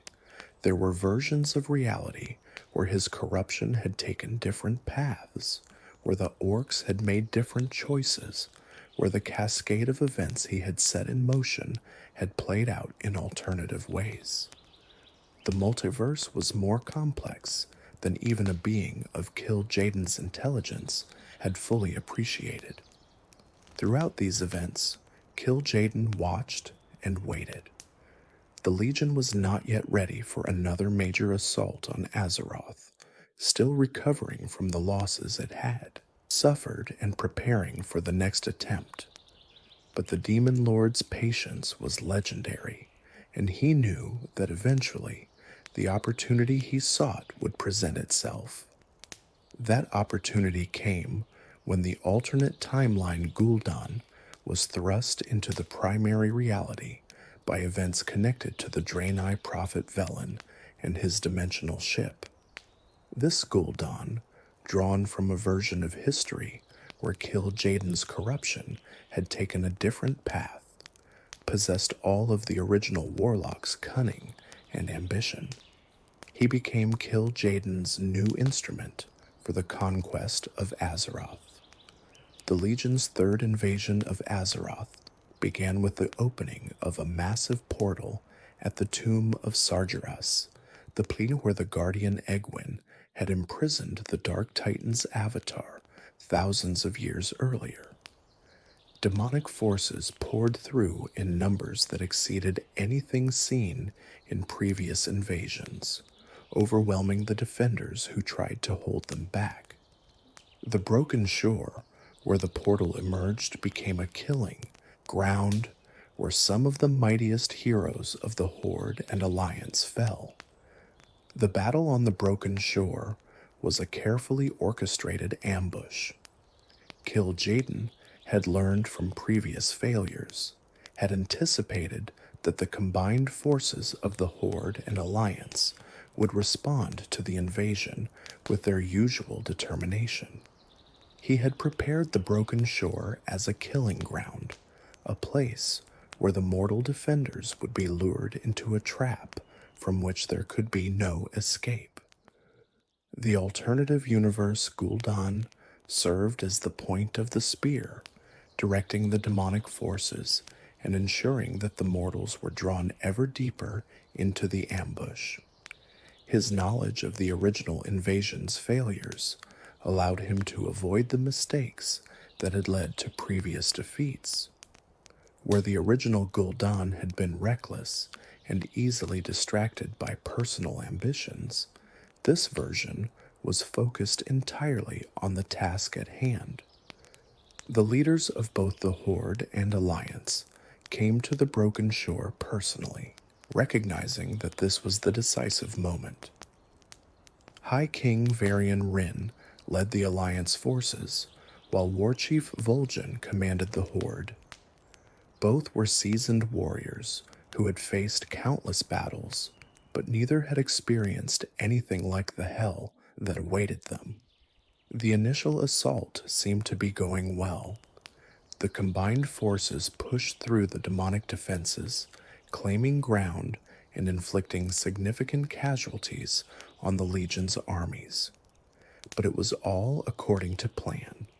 Kil'jaeden and Gul'dan had deliberately allowed the mortals to advance, to believe they were winning, to commit their forces fully to the attack. When the trap was sprung, it was devastating. Demonic reinforcements emerged from portals that opened all around the battlefield, cutting off retreat and surrounding the mortal forces. Fell cannons that had been hidden opened fire, devastating the densely packed Alliance and Horde formations. The Legion's elite troops, held in reserve until this moment, swept down upon the defenders with overwhelming force. Vol'jin was struck down by a fell poisoned blade, the wound so severe that even the most powerful healing magic could only delay the inevitable. His death would come later, after he had named Sylvanas Windrunner as his successor, but the fatal blow was dealt on the Broken Shore. The Horde's forces, seeing their warchief fall, began a fighting retreat toward the ships that had brought them. Varian Rin refused to retreat while his soldiers were still in danger. He led a desperate rearguard action, buying time for the gunship Skyfire to evacuate as many Alliance forces as possible. When it became clear that he would not escape, he ordered the ship to leave without him.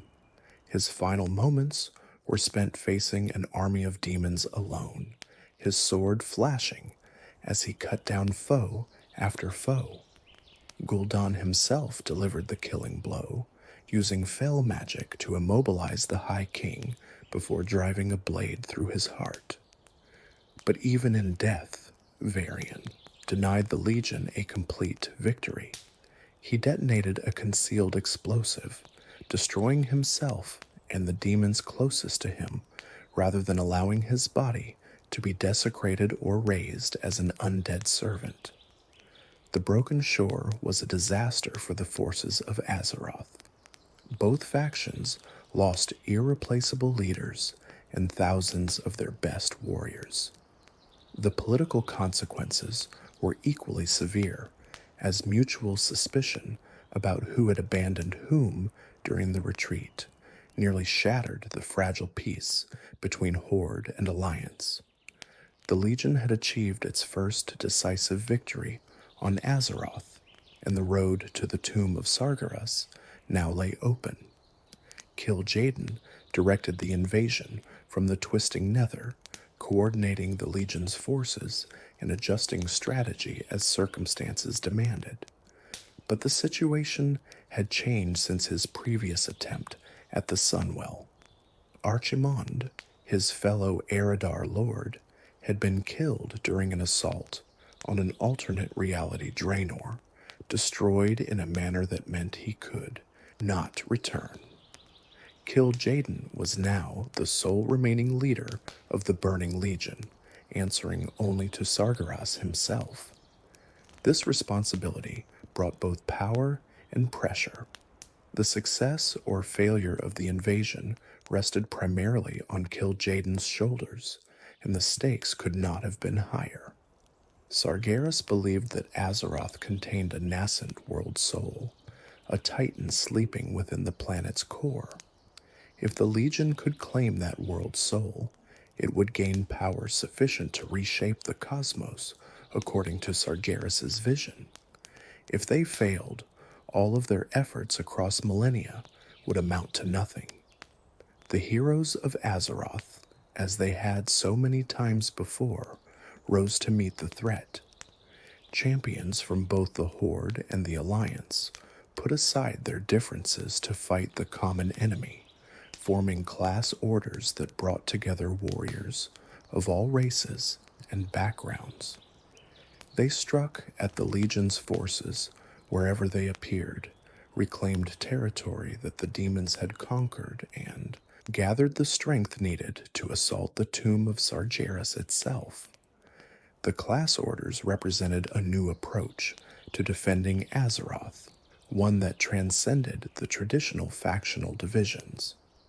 Paladins of the Silver Hand, warriors of Valhalla's, mages of the Kirin Tor, and practitioners of every other martial and magical discipline came together in organizations dedicated to their specific specialties. These orders trained new champions, gathered resources, and coordinated the resistance against the Legion's invasion. The campaign to liberate the Broken Isles was long and brutal. Each zone presented its own challenges, its own demons, its own corrupted landscapes that had to be cleansed before the assault on the tomb could proceed. The heroes fought their way across Asuna and Stormheim, through Valshara and High Mountain, battling demons and the various forces that had allied with the Legion. The Nightborn of Suramar presented a particular complication.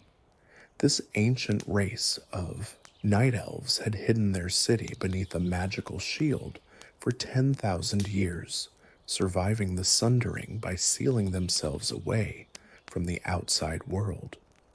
When the Legion came, their leader, Grand Magistrix Elisande, had made a deal with the demons to preserve her people.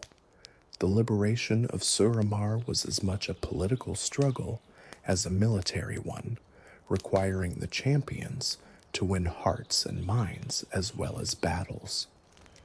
Throughout the campaign, Kil'jaeden's hand was visible in the strategic planning of the Legion's forces. The demons did not simply defend their positions, but actively sought to undermine the mortal resistance through sabotage, assassination, and corruption. Agents were inserted into key positions, supplies were interdicted, and morale was attacked through terror operations designed to remind the defenders that the Legion could strike anywhere at any time. The assault on the tomb of Sargeras was the culmination of months of preparation. The heroes had gathered thus pillars of creation, ancient artifacts that could seal the portal through which demons were entering Azeroth. They had forged alliances with races like the Nightborn, who had originally sided with the Legion but had been convinced to turn against their demonic masters. They had proven themselves in countless battles, had grown stronger through adversity, and had finally assembled the force necessary to challenge the heart of the invasion. When the champions finally breached the tomb's defenses and fought their way to its heart, they found Kil'jaeden waiting for them. The fallen avatar of Sargeras had been defeated, the other guardians of the tomb destroyed, and now only the Deceiver himself stood between the heroes and the closure of the portal that was pouring demons into their world. Kil'jaeden recognized that his position was becoming untenable. The mortals had proven more capable than he had anticipated, their strength and determination exceeding his expectations.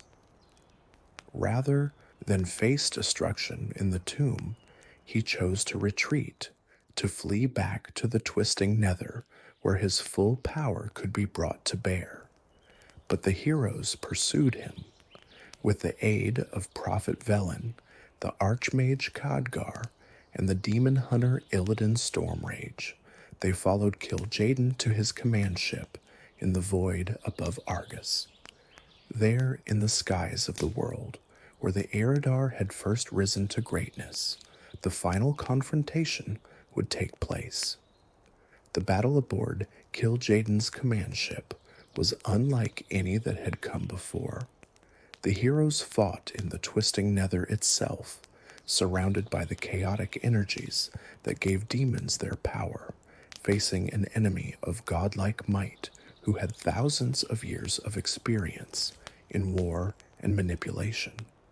The command ship itself was a massive vessel of demonic construction, its decks crawling with legion forces, even as the champions fought their way toward the bridge where Kil'jaeden waited. The ship's engines had been badly damaged during the hero's pursuit, limiting Kil'jaeden's options for escape. He would have to fight, would have to finally face the mortal champions who had thwarted his plans so many times before. The setting of the battle was significant beyond its tactical implications. The ship floated in the void above Argus, the world where Kil'jaeden had been born, where he had risen to leadership of his people, where he had made the choice that defined the rest of his existence. The planet below was visible through the ship's viewports, its surface transformed from the paradise it had once been into a fell-scorched hellscape that served as the Legion's central base of operations. To fight and die in sight of Argus was fitting for one who had spent 25 millennia serving the power that had transformed that world. If these were to be Kil'jaeden's final moments, they would take place in the one location that held any meaning for him beyond his hatred and his ambition. Velen was there, the prophet who had fled Argus so long ago and had been hunted across the cosmos ever since. For the first time since their people split, he faced his former friend in direct combat. The emotions of that confrontation were complex beyond description, love and hate intertwined with grief and rage, brotherhood corrupted into enmity across 25,000 years. The presence of both Velen and Kil'jaeden in this final battle created a symmetry that neither could have missed. They had begun their journey together on the world that now hung in the void behind them. They had ruled that world as brothers, had loved each other with the intensity that only those who have shared everything can love.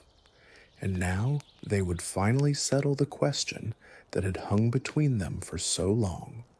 Which of them had chosen correctly when Sargeras made his offer? Velen fought not with weapons, but with words, his voice carrying across the chaos of battle to reach Kil'jaeden's ears. He spoke of the hunting that had consumed them both, the millennia of pursuit that had cost so many lives, the worlds that had burned because Kil'jaeden could not let go of his hatred. He proclaimed that this persecution would end here, that the cycle of flight and destruction was finally concluding. But Velen also spoke of possibility, of the road not taken, of what might have been if Kil'jaeden had made a different choice. Together, the prophet reminded his fallen brother they could have resisted Sargeras. Together, they could have saved their world. The path of corruption and destruction that Kil'jaeden had chosen was not inevitable. There had always been another way. Kil'jaeden responded to these words with his own accusations. He taunted Velen about his son, the child who had been corrupted by the Legion and transformed into a demon. Had the light saved that son? Had faith shone in his eyes as they closed for the final time? Or was it hatred for the father who had abandoned him? The deceiver knew where to strike, knew the wounds that would hurt most deeply. Illidan fought alongside the heroes, his presence adding another layer of history to the confrontation. The demon hunter, who had twice failed to destroy the Lich King at Kil'jaeden's command, was now fighting against his former master, proving that even the most binding of demonic pacts could be broken. His power, enhanced by the AEL energies he had absorbed over millennia, made him a formidable ally in the battle against the Deceiver. The combat was brutal and prolonged. Kil'jaeden brought all of his power to bear, unleashing attacks that would have annihilated lesser opponents. But the heroes endured, their determination unbreakable, their skill honed through countless previous battles. Slowly, painfully, they wore the Demon Lord down. And then finally, the moment came. Kil'jaeden fell, his massive form collapsing as the wounds he had sustained overwhelmed even his demonic vitality. For the first time in 25,000 years, the Deceiver was truly vulnerable, truly facing the end of his existence.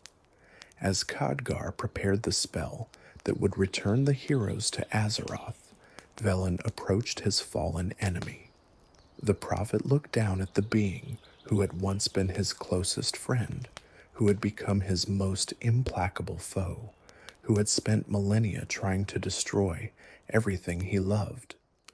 The weight of all those years hung between them, a history of pain and loss that seemed impossible to bridge. Kil'jaeden spoke, his voice weakened by his wounds, but carrying the unmistakable tone of genuine emotion.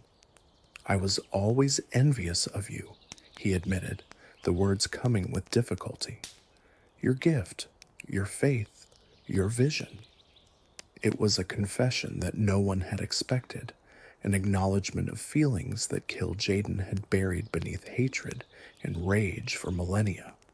All of his anger at Velen's escape, all of his determination to prove that his choice had been right and Velen's had been wrong, had been driven by envy.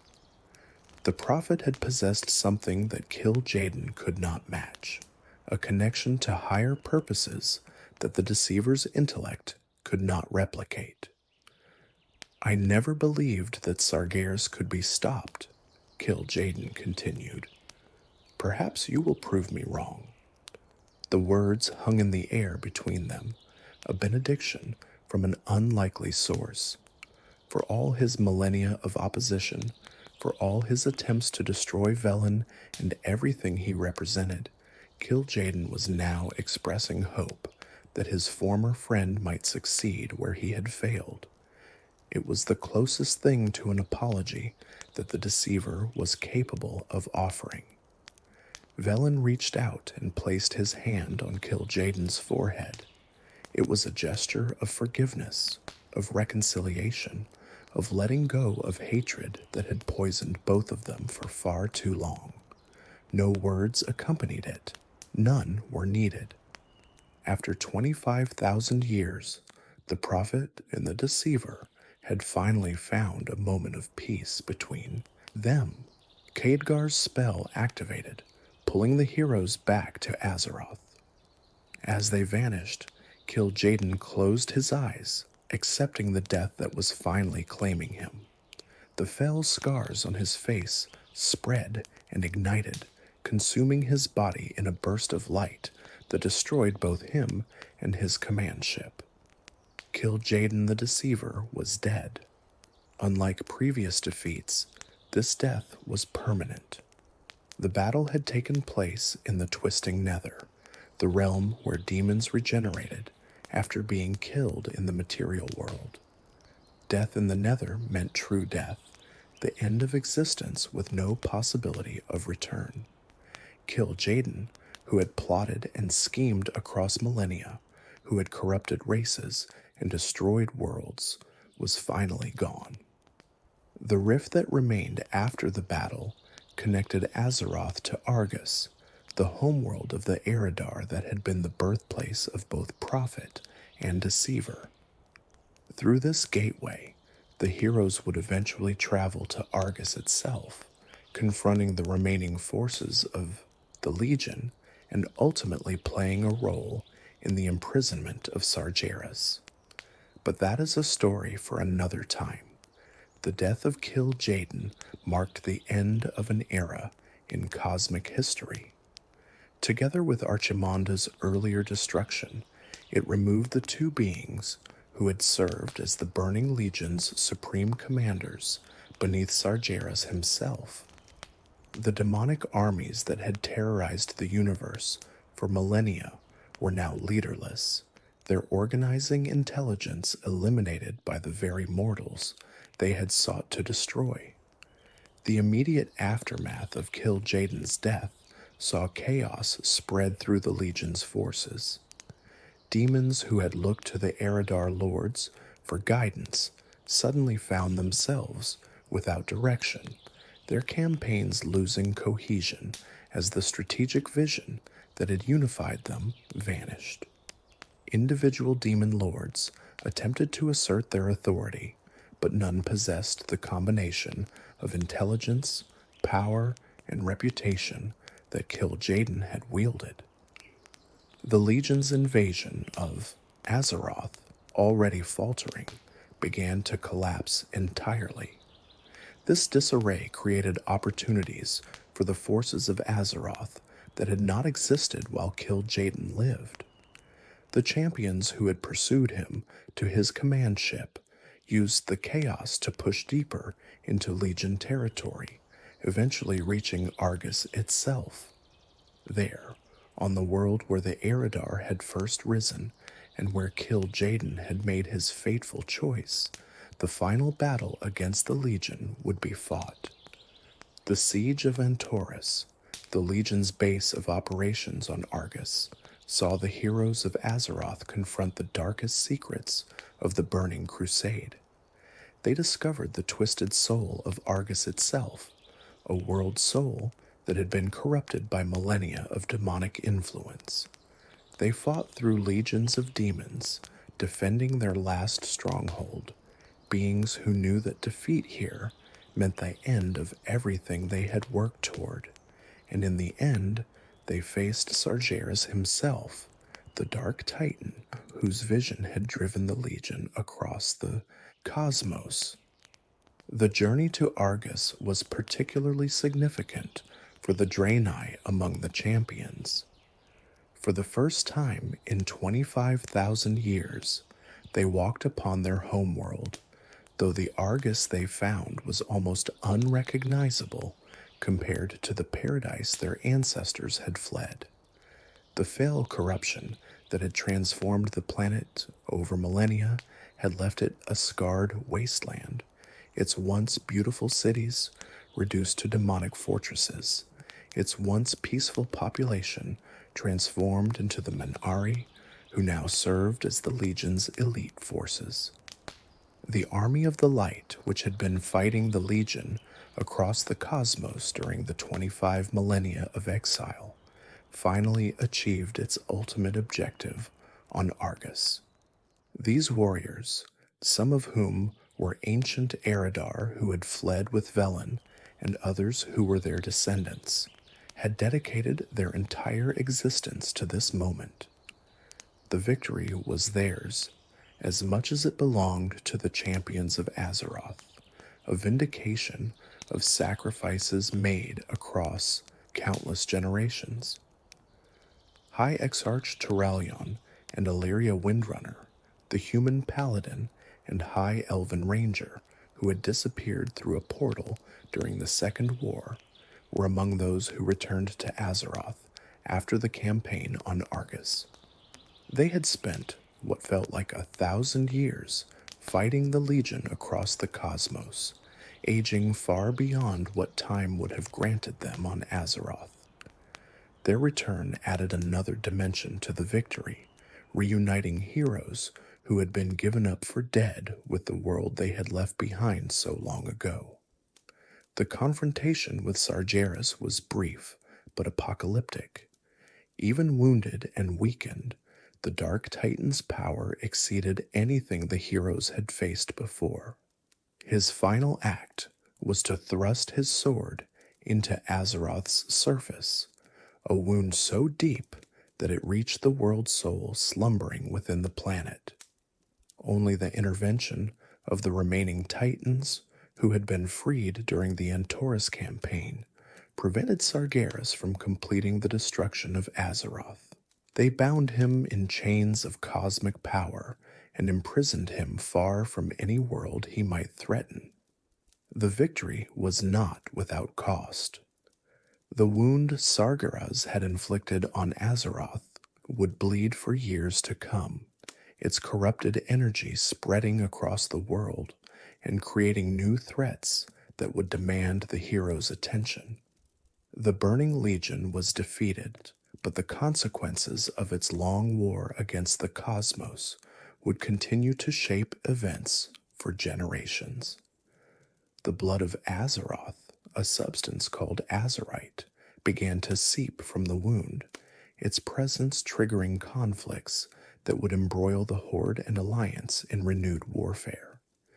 The very substance of the world's soul became a resource to be fought over, a source of power that both factions sought to claim. In this way, even Sargeras' final act of spite continued to shape events on Azeroth, his malevolence reaching beyond his imprisonment to sow discord among those who had defeated him. The imprisonment of Sargeras marked the end of the Burning Crusade as a coherent force in the cosmos. Without its Dark Titan master, without its eredar commanders, the Legion fragmented into countless smaller factions, each pursuing its own agenda. Some demons sought to continue the crusade on their own initiative, while others retreated to their own domains in the twisting nether, their will to fight exhausted by the final defeat. Or for the draenei, the aftermath of the Legion's fall brought a complicated mix of emotions. They had finally achieved victory over the enemy that had pursued them for 25 millennia, but that victory came at the cost of their homeworld. Argus, the paradise where their civilization had flourished, was now a fell-scarred hellscape that would take eons to recover, if recovery was even possible. They had won their freedom, but the home they had fled from was lost beyond reclamation. Velen, in particular, found himself processing emotions that he had suppressed for thousands of years.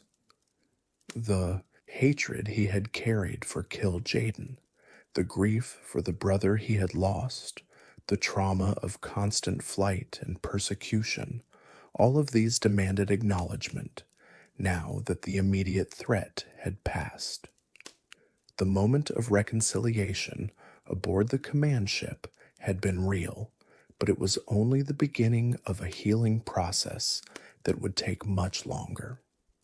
Kil'jaeden's influence on the history of Azeroth and beyond cannot be overstated. His manipulation of the orcs created the Horde that would become one of the two great factions shaping the world's destiny. His creation of the Lich King gave rise to the Scourge, an undead plague that devastated the human kingdoms and reshaped the political landscape of the Eastern kingdoms. His pursuit of Velen drove the draenei across the cosmos, eventually bringing them to Azeroth, where they would become valuable allies in the fight against the Legion. Every major conflict that Azeroth faced in the years following the orcs' arrival could trace its origins to Kil'jaeden's schemes.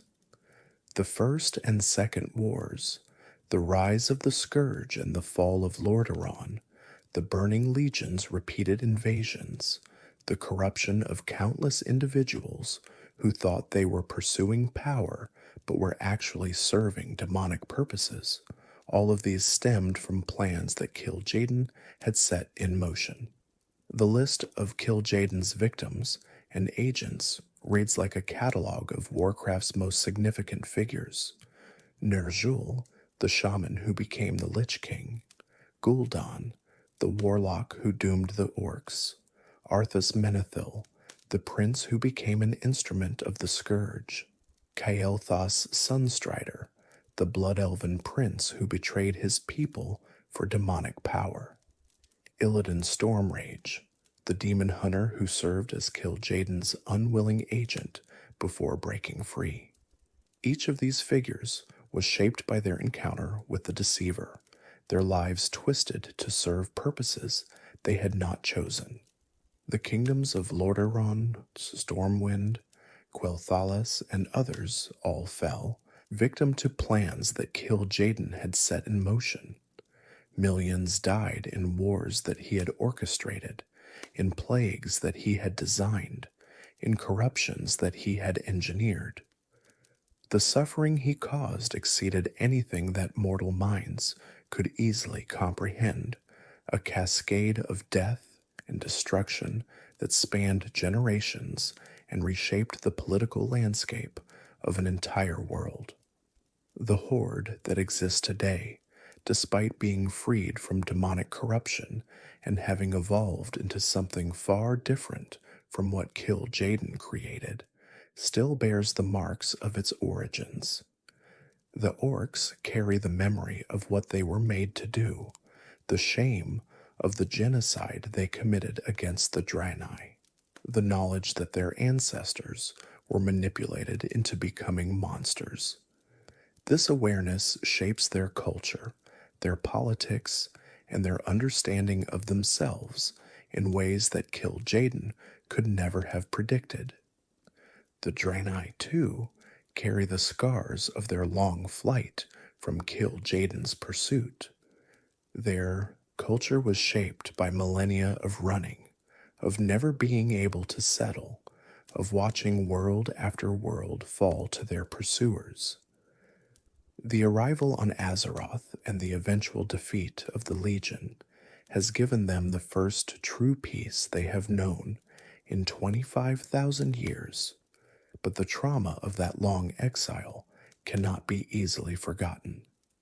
Even the Alliance, that confederation of human, dwarven, gnomish, and other races that formed in response to the Orcish invasion, owes its existence indirectly to Kil'jaeden's machinations. Without the threat posed by the corrupted Horde, the Alliance would never have needed to form. Without the subsequent threats of the Scourge and the Legion, the Alliance would not have grown into the powerful faction it became.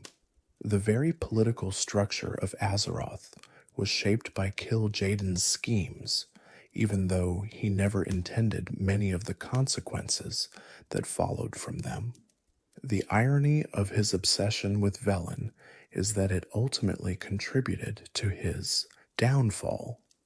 If Kil'jaeden had focused solely on the Legion's strategic goals rather than pursuing a personal vendetta, history might have unfolded differently. His discovery of Draenor came about because he was hunting the draenei, and his corruption of the orcs began as a means of destroying his hated enemy. Without that obsession, the sequence of events that led to Azeroth's defenders becoming strong enough to resist the Legion might never have occurred. The chains of causation that link Kil'jaeden's pursuit of Velen to the eventual defeat of the Legion are remarkable when examined closely. The orcs were corrupted because they shared a world with the draenei. The orcs invaded Azeroth because Kil'jaeden needed them for purposes beyond merely killing draenei. The invasion united the human kingdoms in ways they had never been united before, creating the alliance that would prove so crucial in later conflicts. The Horde that emerged from that corruption eventually broke free of demonic influence and became one of the forces that would fight against the Legion in its final invasion. Every step of the chain can be traced back to Kil'jaeden's inability to let go of his hatred. His personal vendetta created the conditions for his own defeat, a cosmic example of how obsession blinds even the most intelligent to the consequences of their actions. The universe seemed almost to be conspiring against him, turning every scheme he devised into another step toward his own destruction. This pattern suggests something about the nature of hatred itself. Kil'jaeden's pursuit of Velen consumed resources and attention that might have been directed toward more productive ends. It forced him to make decisions based on emotional satisfaction rather than strategic advantage. It created vulnerabilities that his enemies could exploit, as the heroes of Azeroth exploited them in their final confrontation above Argus. Hatred is often presented as a source of strength, but in Kil'jaeden's case, it proved to be a weakness that undermined everything he tried to accomplish. The lesson embedded in this pattern is one that Warcraft has explored through many of its characters. Hatred consumes the hater more than it harms the hated. Vengeance pursued too long becomes indistinguishable from self-destruction. The energy devoted to punishing enemies could have been directed toward building something worthwhile. These themes recur throughout the franchise's lore, but nowhere are they illustrated more clearly than in the story of Kil'jaeden's 25,000-year pursuit of a brother he once loved. Velen's survival and eventual role in Kil'jaeden's defeat represented a kind of cosmic justice. The brother who had been condemned as a traitor, who had been hunted across the stars for refusing to accept corruption, was present at the end to offer forgiveness. The light that Velen had followed, that Kil'jaeden had dismissed as foolish faith, proved stronger than the feel power that the Deceiver had embraced. But perhaps the most tragic aspect of Kil'jaeden's story is what he lost through his choices. He was, by all accounts, a being of tremendous capability and genuine emotional depth. His love for Velen had been real. His desire to understand the cosmos had been sincere. His belief that he was making the right choice had been genuine. He was not a creature of pure malevolence, but a complex individual who had chosen poorly and then committed fully to that choice, regardless of its consequences. In his final moments, when he confessed his envy of Velen's faith, Kil'jaeden revealed that some part of him had always known his choice was wrong. He had spent millennia trying to prove that the path of power was superior to the path of principle, that Sargeras' crusade was justified and Velen's resistance was foolish. But deep down, he had known that Velen possessed something he could never acquire through force or cunning, a connection to purposes larger than himself.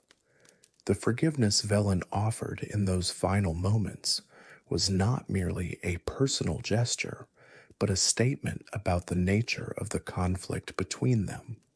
The light that Velen served was capable of compassion even toward its most implacable enemies. The faith that Kil'jaeden had dismissed was strong enough to release hatred and embrace reconciliation. In the end, Velen proved the superiority of his choice, not through victory in battle, but through the grace he showed to his defeated foe. Kil'jaeden's death did not immediately end the Burning Legion's threat to the cosmos. Sargeras remained imprisoned rather than destroyed, and the demonic forces he had created still existed in the twisting nether. But the loss of the Legion's supreme commanders fundamentally altered the balance of power. Without Kil'jaeden's strategic genius and Archimonde's martial might, the demons became a force without direction, dangerous but no longer organized toward the conquest of all existence.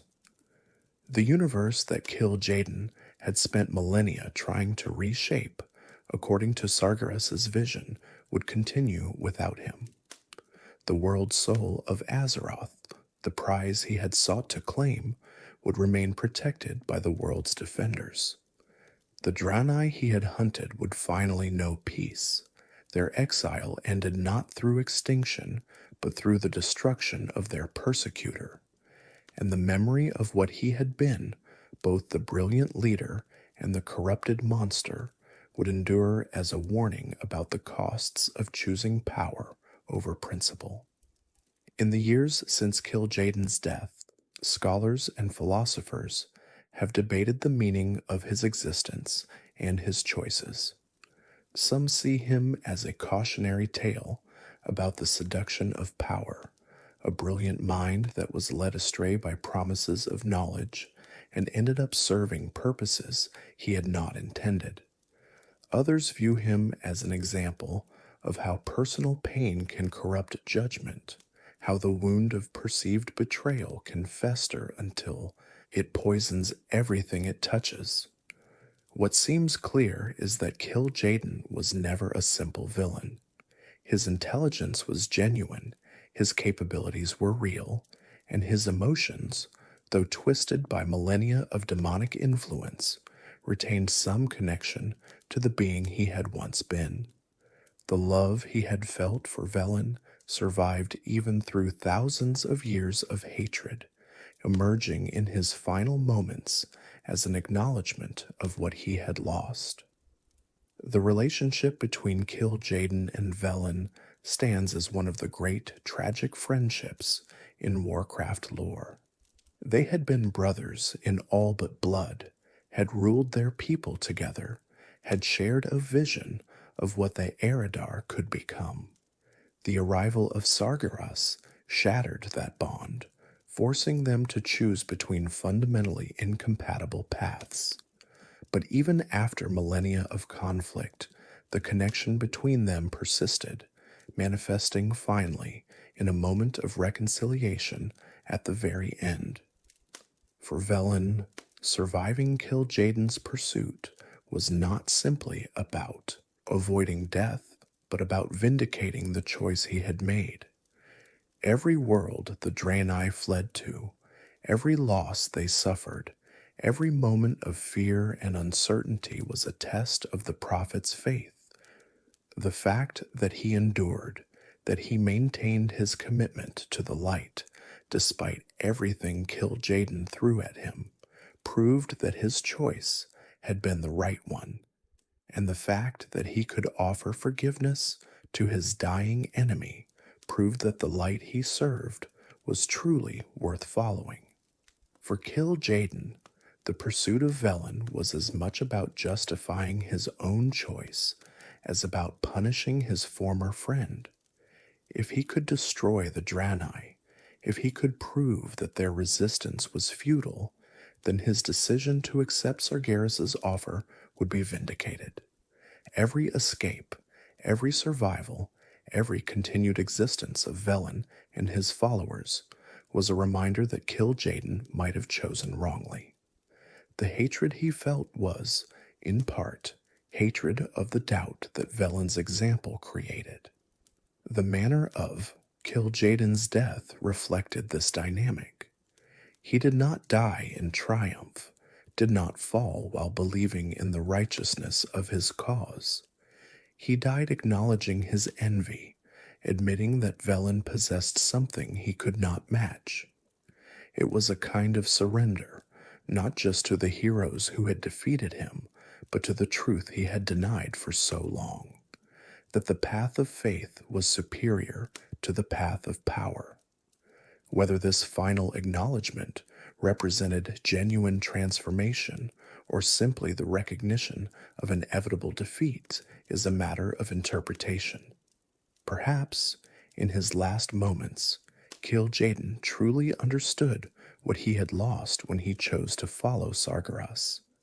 Perhaps he simply knew that continued denial was pointless and chose to face his end with whatever dignity remained. The truth of his inner state in those final seconds is known only to the being himself, and he is no longer available to explain. What is certain is that his death mattered, both strategically and symbolically. The removal of the Legion's leadership created opportunities that Azeroth's defenders were able to exploit, ultimately leading to Sargeras' imprisonment and the end of the Burning Crusade as an organized threat. The example of his fall serves as a reminder that even the mightiest can be brought low, that power without wisdom leads to ruin, that the choices we make in moments of crisis can define our existence for ages to come. Kil'jaeden the Deceiver ruled the Burning Legion for 25,000 years, orchestrated the corruption of multiple races, created one of the most terrible weapons in cosmic history, and pursued a personal vendetta across the stars without rest or mercy. He was brilliant, powerful, patient, and utterly devoted to his goals. And in the end, he was defeated by the very qualities he had dismissed as weaknesses: faith, hope, compassion, and the willingness to resist corruption even at tremendous cost. His story is a tragedy in the classical sense, the tale of a great being brought low by flaws he could not overcome. The envy he finally acknowledged, the inability to have faith in anything beyond power, the choice to follow Sargeras when Velen chose to flee, all of these combined to turn a leader who might have been remembered as a hero into one of history's greatest villains. The seeds of his destruction were planted in his own heart, cultivated by his own choices, brought to fruition by his own actions. The comparison between Kil'jaeden and other fallen champions in Warcraft lore illuminates patterns that recur throughout the franchise's stories. Arthas Menethil, whom Kil'jaeden indirectly corrupted through the Lich King, similarly began as a noble figure who made progressively darker choices until he became a monster. Illidan Stormrage, whom Kil'jaeden attempted to use as an instrument, struggled with the temptation of power throughout his existence. Even Sargeras himself, the being Kil'jaeden chose to serve, was once a champion of order who fell to despair and madness. The common thread in these stories is the danger of believing that the ends justify the means. Kil'jaeden accepted Sargeras' offer because he genuinely believed that the knowledge and power being offered could be used to benefit existence. He pursued Velen with such intensity because he genuinely believed that the prophet's escape represented a betrayal that had to be punished. He corrupted the orcs and created the Lich King because he genuinely believed these were necessary steps toward larger goals. At every stage, he told himself that the suffering he caused was justified by the benefits that would eventually result. But the benefits never materialized. The knowledge Sargeras offered turned out to be nothing more than the understanding that all existence was flawed and had to be destroyed. The pursuit of Velen consumed resources and created consequences that undermined the Legion's larger purposes. The weapons Kil'jaeden created, from the Orcish Horde to the Scourge, ultimately turned against their creator's goals or were destroyed by the very mortals they were meant to conquer.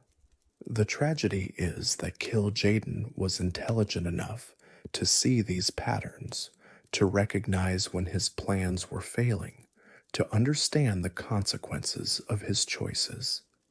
But his pride and his hatred would not allow him to change course.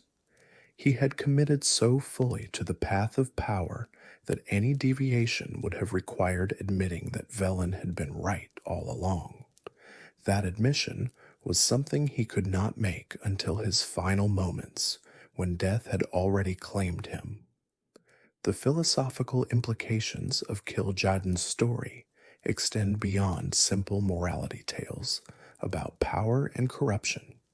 His arc raises profound questions about determinism and free will, about whether beings can truly change once they have committed to a particular path, and about the nature of evil itself.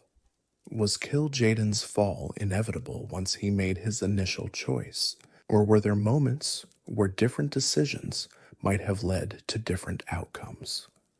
The tragedy of Kil'jaeden is not simply that he chose wrongly, but that he chose intelligently, according to the information available to him at the time. Sargeras' offer seemed genuinely beneficial, the power offered seemed genuinely useful, and the concerns that Velen raised seemed genuinely unfounded.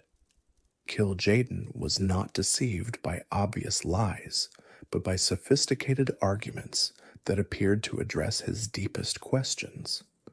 His fall illustrates how even the most brilliant minds can be led astray when their intelligence is not balanced by wisdom. The concept of wisdom, as distinct from intelligence, runs throughout Kil'jaeden's story. He possessed intelligence in overwhelming measure, the ability to analyze situations, predict outcomes, and devise strategies that accounted for countless variables. But wisdom, the ability to understand which goals are worth pursuing and which methods are acceptable, remained beyond his grasp. Velen possessed this wisdom, and it was this quality that Kil'jaeden envied more than any other. The dynamic between intelligence and wisdom is reflected in the contrast between Kil'jaeden's methods and their outcomes. His plans were brilliant in their construction, accounting for variables that lesser minds could not have perceived. But they consistently failed to achieve their intended purposes, instead producing consequences that undermined the very goals they were designed to serve. The orcs were meant to be weapons of destruction, but became a force that helped defeat the Legion. The Lich King was meant to prepare Azeroth for conquest, but instead strengthened the world's defenders. Intelligence without wisdom produces complexity without purpose, strategy without meaning. The role of love in Kil'jaeden's fall adds another dimension to his tragedy. His love for Velen was genuine, and it was precisely because of this love that Velen's departure wounded him so deeply. A lesser attachment might have faded with time, might have been replaced by new concerns and new relationships. But the love Kil'jaeden felt was profound, and its transformation into hatred was correspondingly intense. The very capacity for deep feeling that might have been his salvation became instead the fuel for his damnation. This transformation of love into hatred is perhaps the most tragic element of Kil'jaeden's story. The emotions he directed toward Velen after the escape from Argus were not the opposite of what he had felt before, but rather a corruption of it. He hated Velen because he had loved him, pursued him because he could not let him go, sought to destroy him because he could not bear the reminder of what they had lost. In a sense, Kil'jaeden's obsession was itself an expression of love, twisted beyond recognition, but still containing traces of its original nature. The moment of forgiveness at Kil'jaeden's death gains additional significance when viewed through this lens.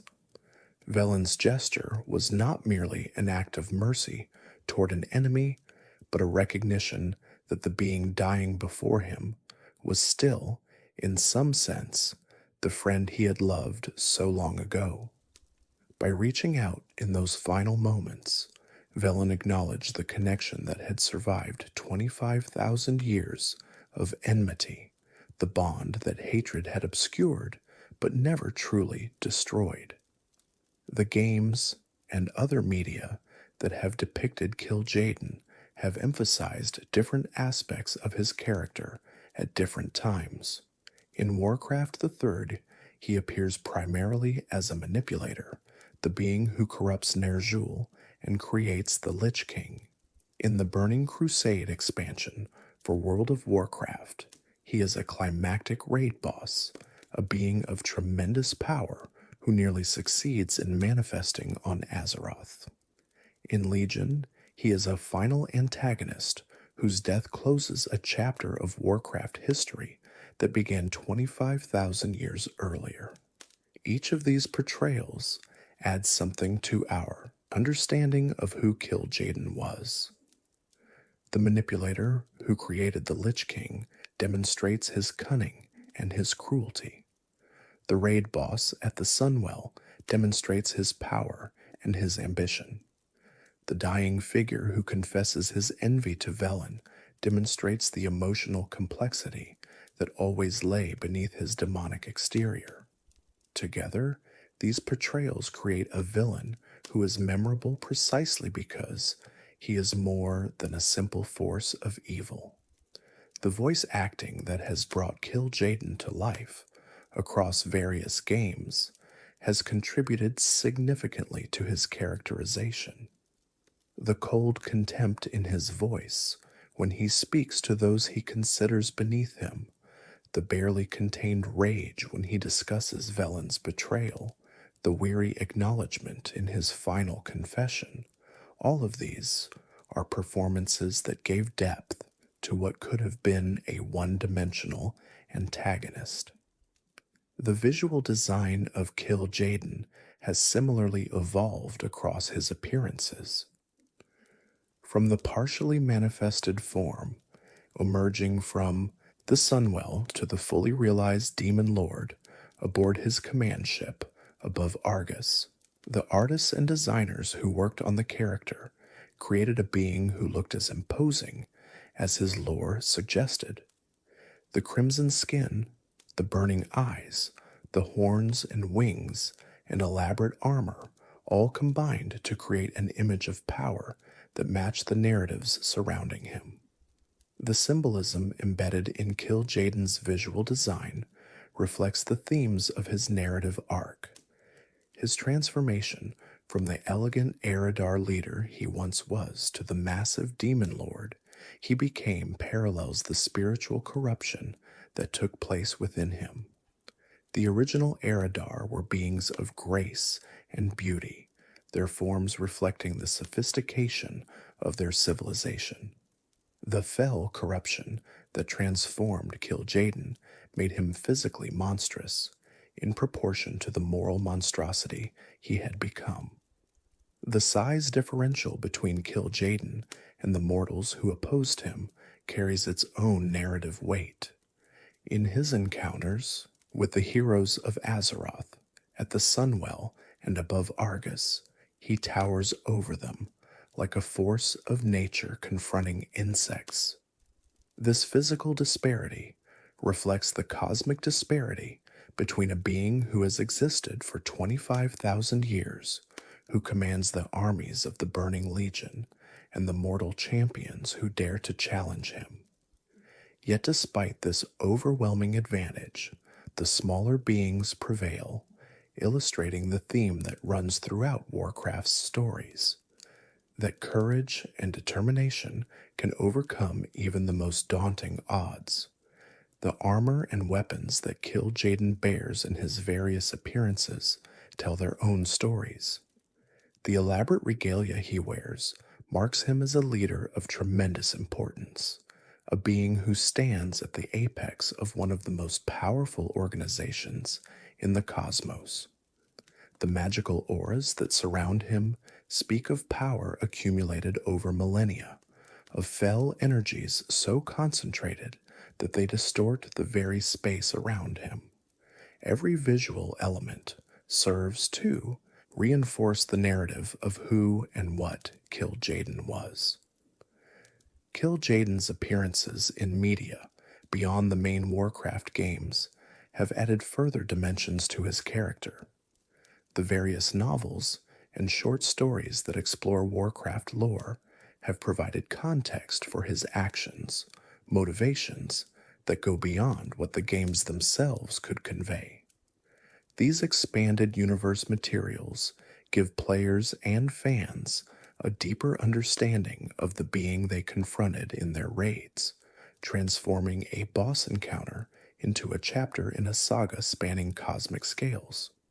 The trading card game and its successor Hearthstone have also featured Kil'jaeden in various forms, bringing his image to players in contexts outside the main game.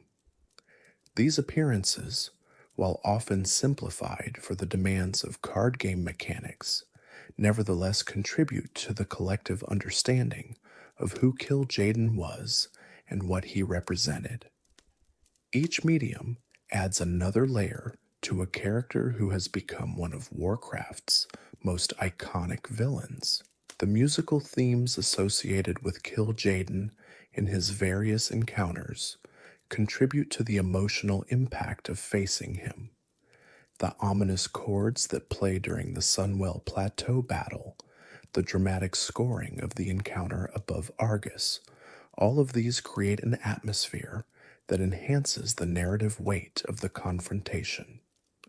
Music is often overlooked in discussions of video game storytelling, but in Kil'jaeden's case, it plays a crucial role in establishing the gravity of facing one of the most powerful beings in the Warcraft universe. The legacy of Kil'jaeden extends beyond the events of his life and death into the ongoing development of Warcraft as a franchise. His character has become a touchstone for discussions about villainy, about how to create antagonists who are memorable precisely because they possess depth and complexity. The Deceiver is not simply evil for the sake of being evil. He is a tragic figure whose fall came from understandable motivations, whose choices made sense according to his own logic, whose ultimate defeat was accompanied by a moment of genuine redemption. This complexity makes him a valuable case study for discussions of narrative design in gaming. How do you create a villain who players want to defeat but also understand?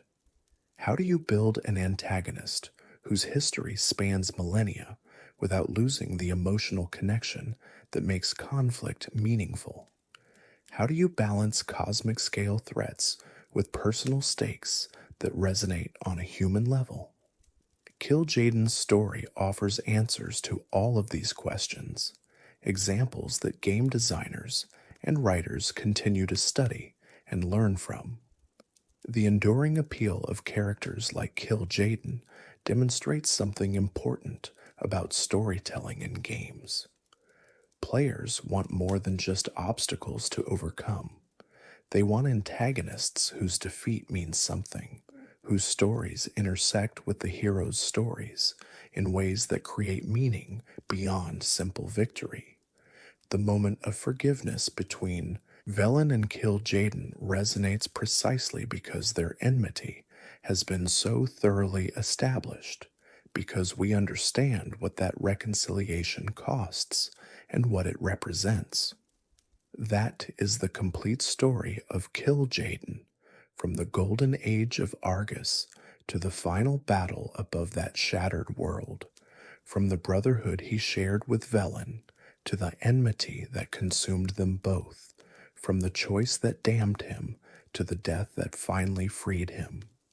His influence will continue to be felt across the cosmos for ages to come, but the being himself is gone, his schemes ended, his hatred finally quenched.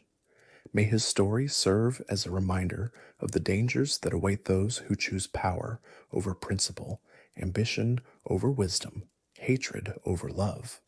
And may those who hear it find in it the inspiration to make better choices when their own moments of crisis arrive. If you enjoyed this exploration of Kil'jaeden's story, please consider liking this video and subscribing to the channel for more tales from the world of Azeroth. The history of Warcraft is filled with complex characters and epic struggles, and we look forward to sharing more of them with you. Sleep well, and may the light guide your path.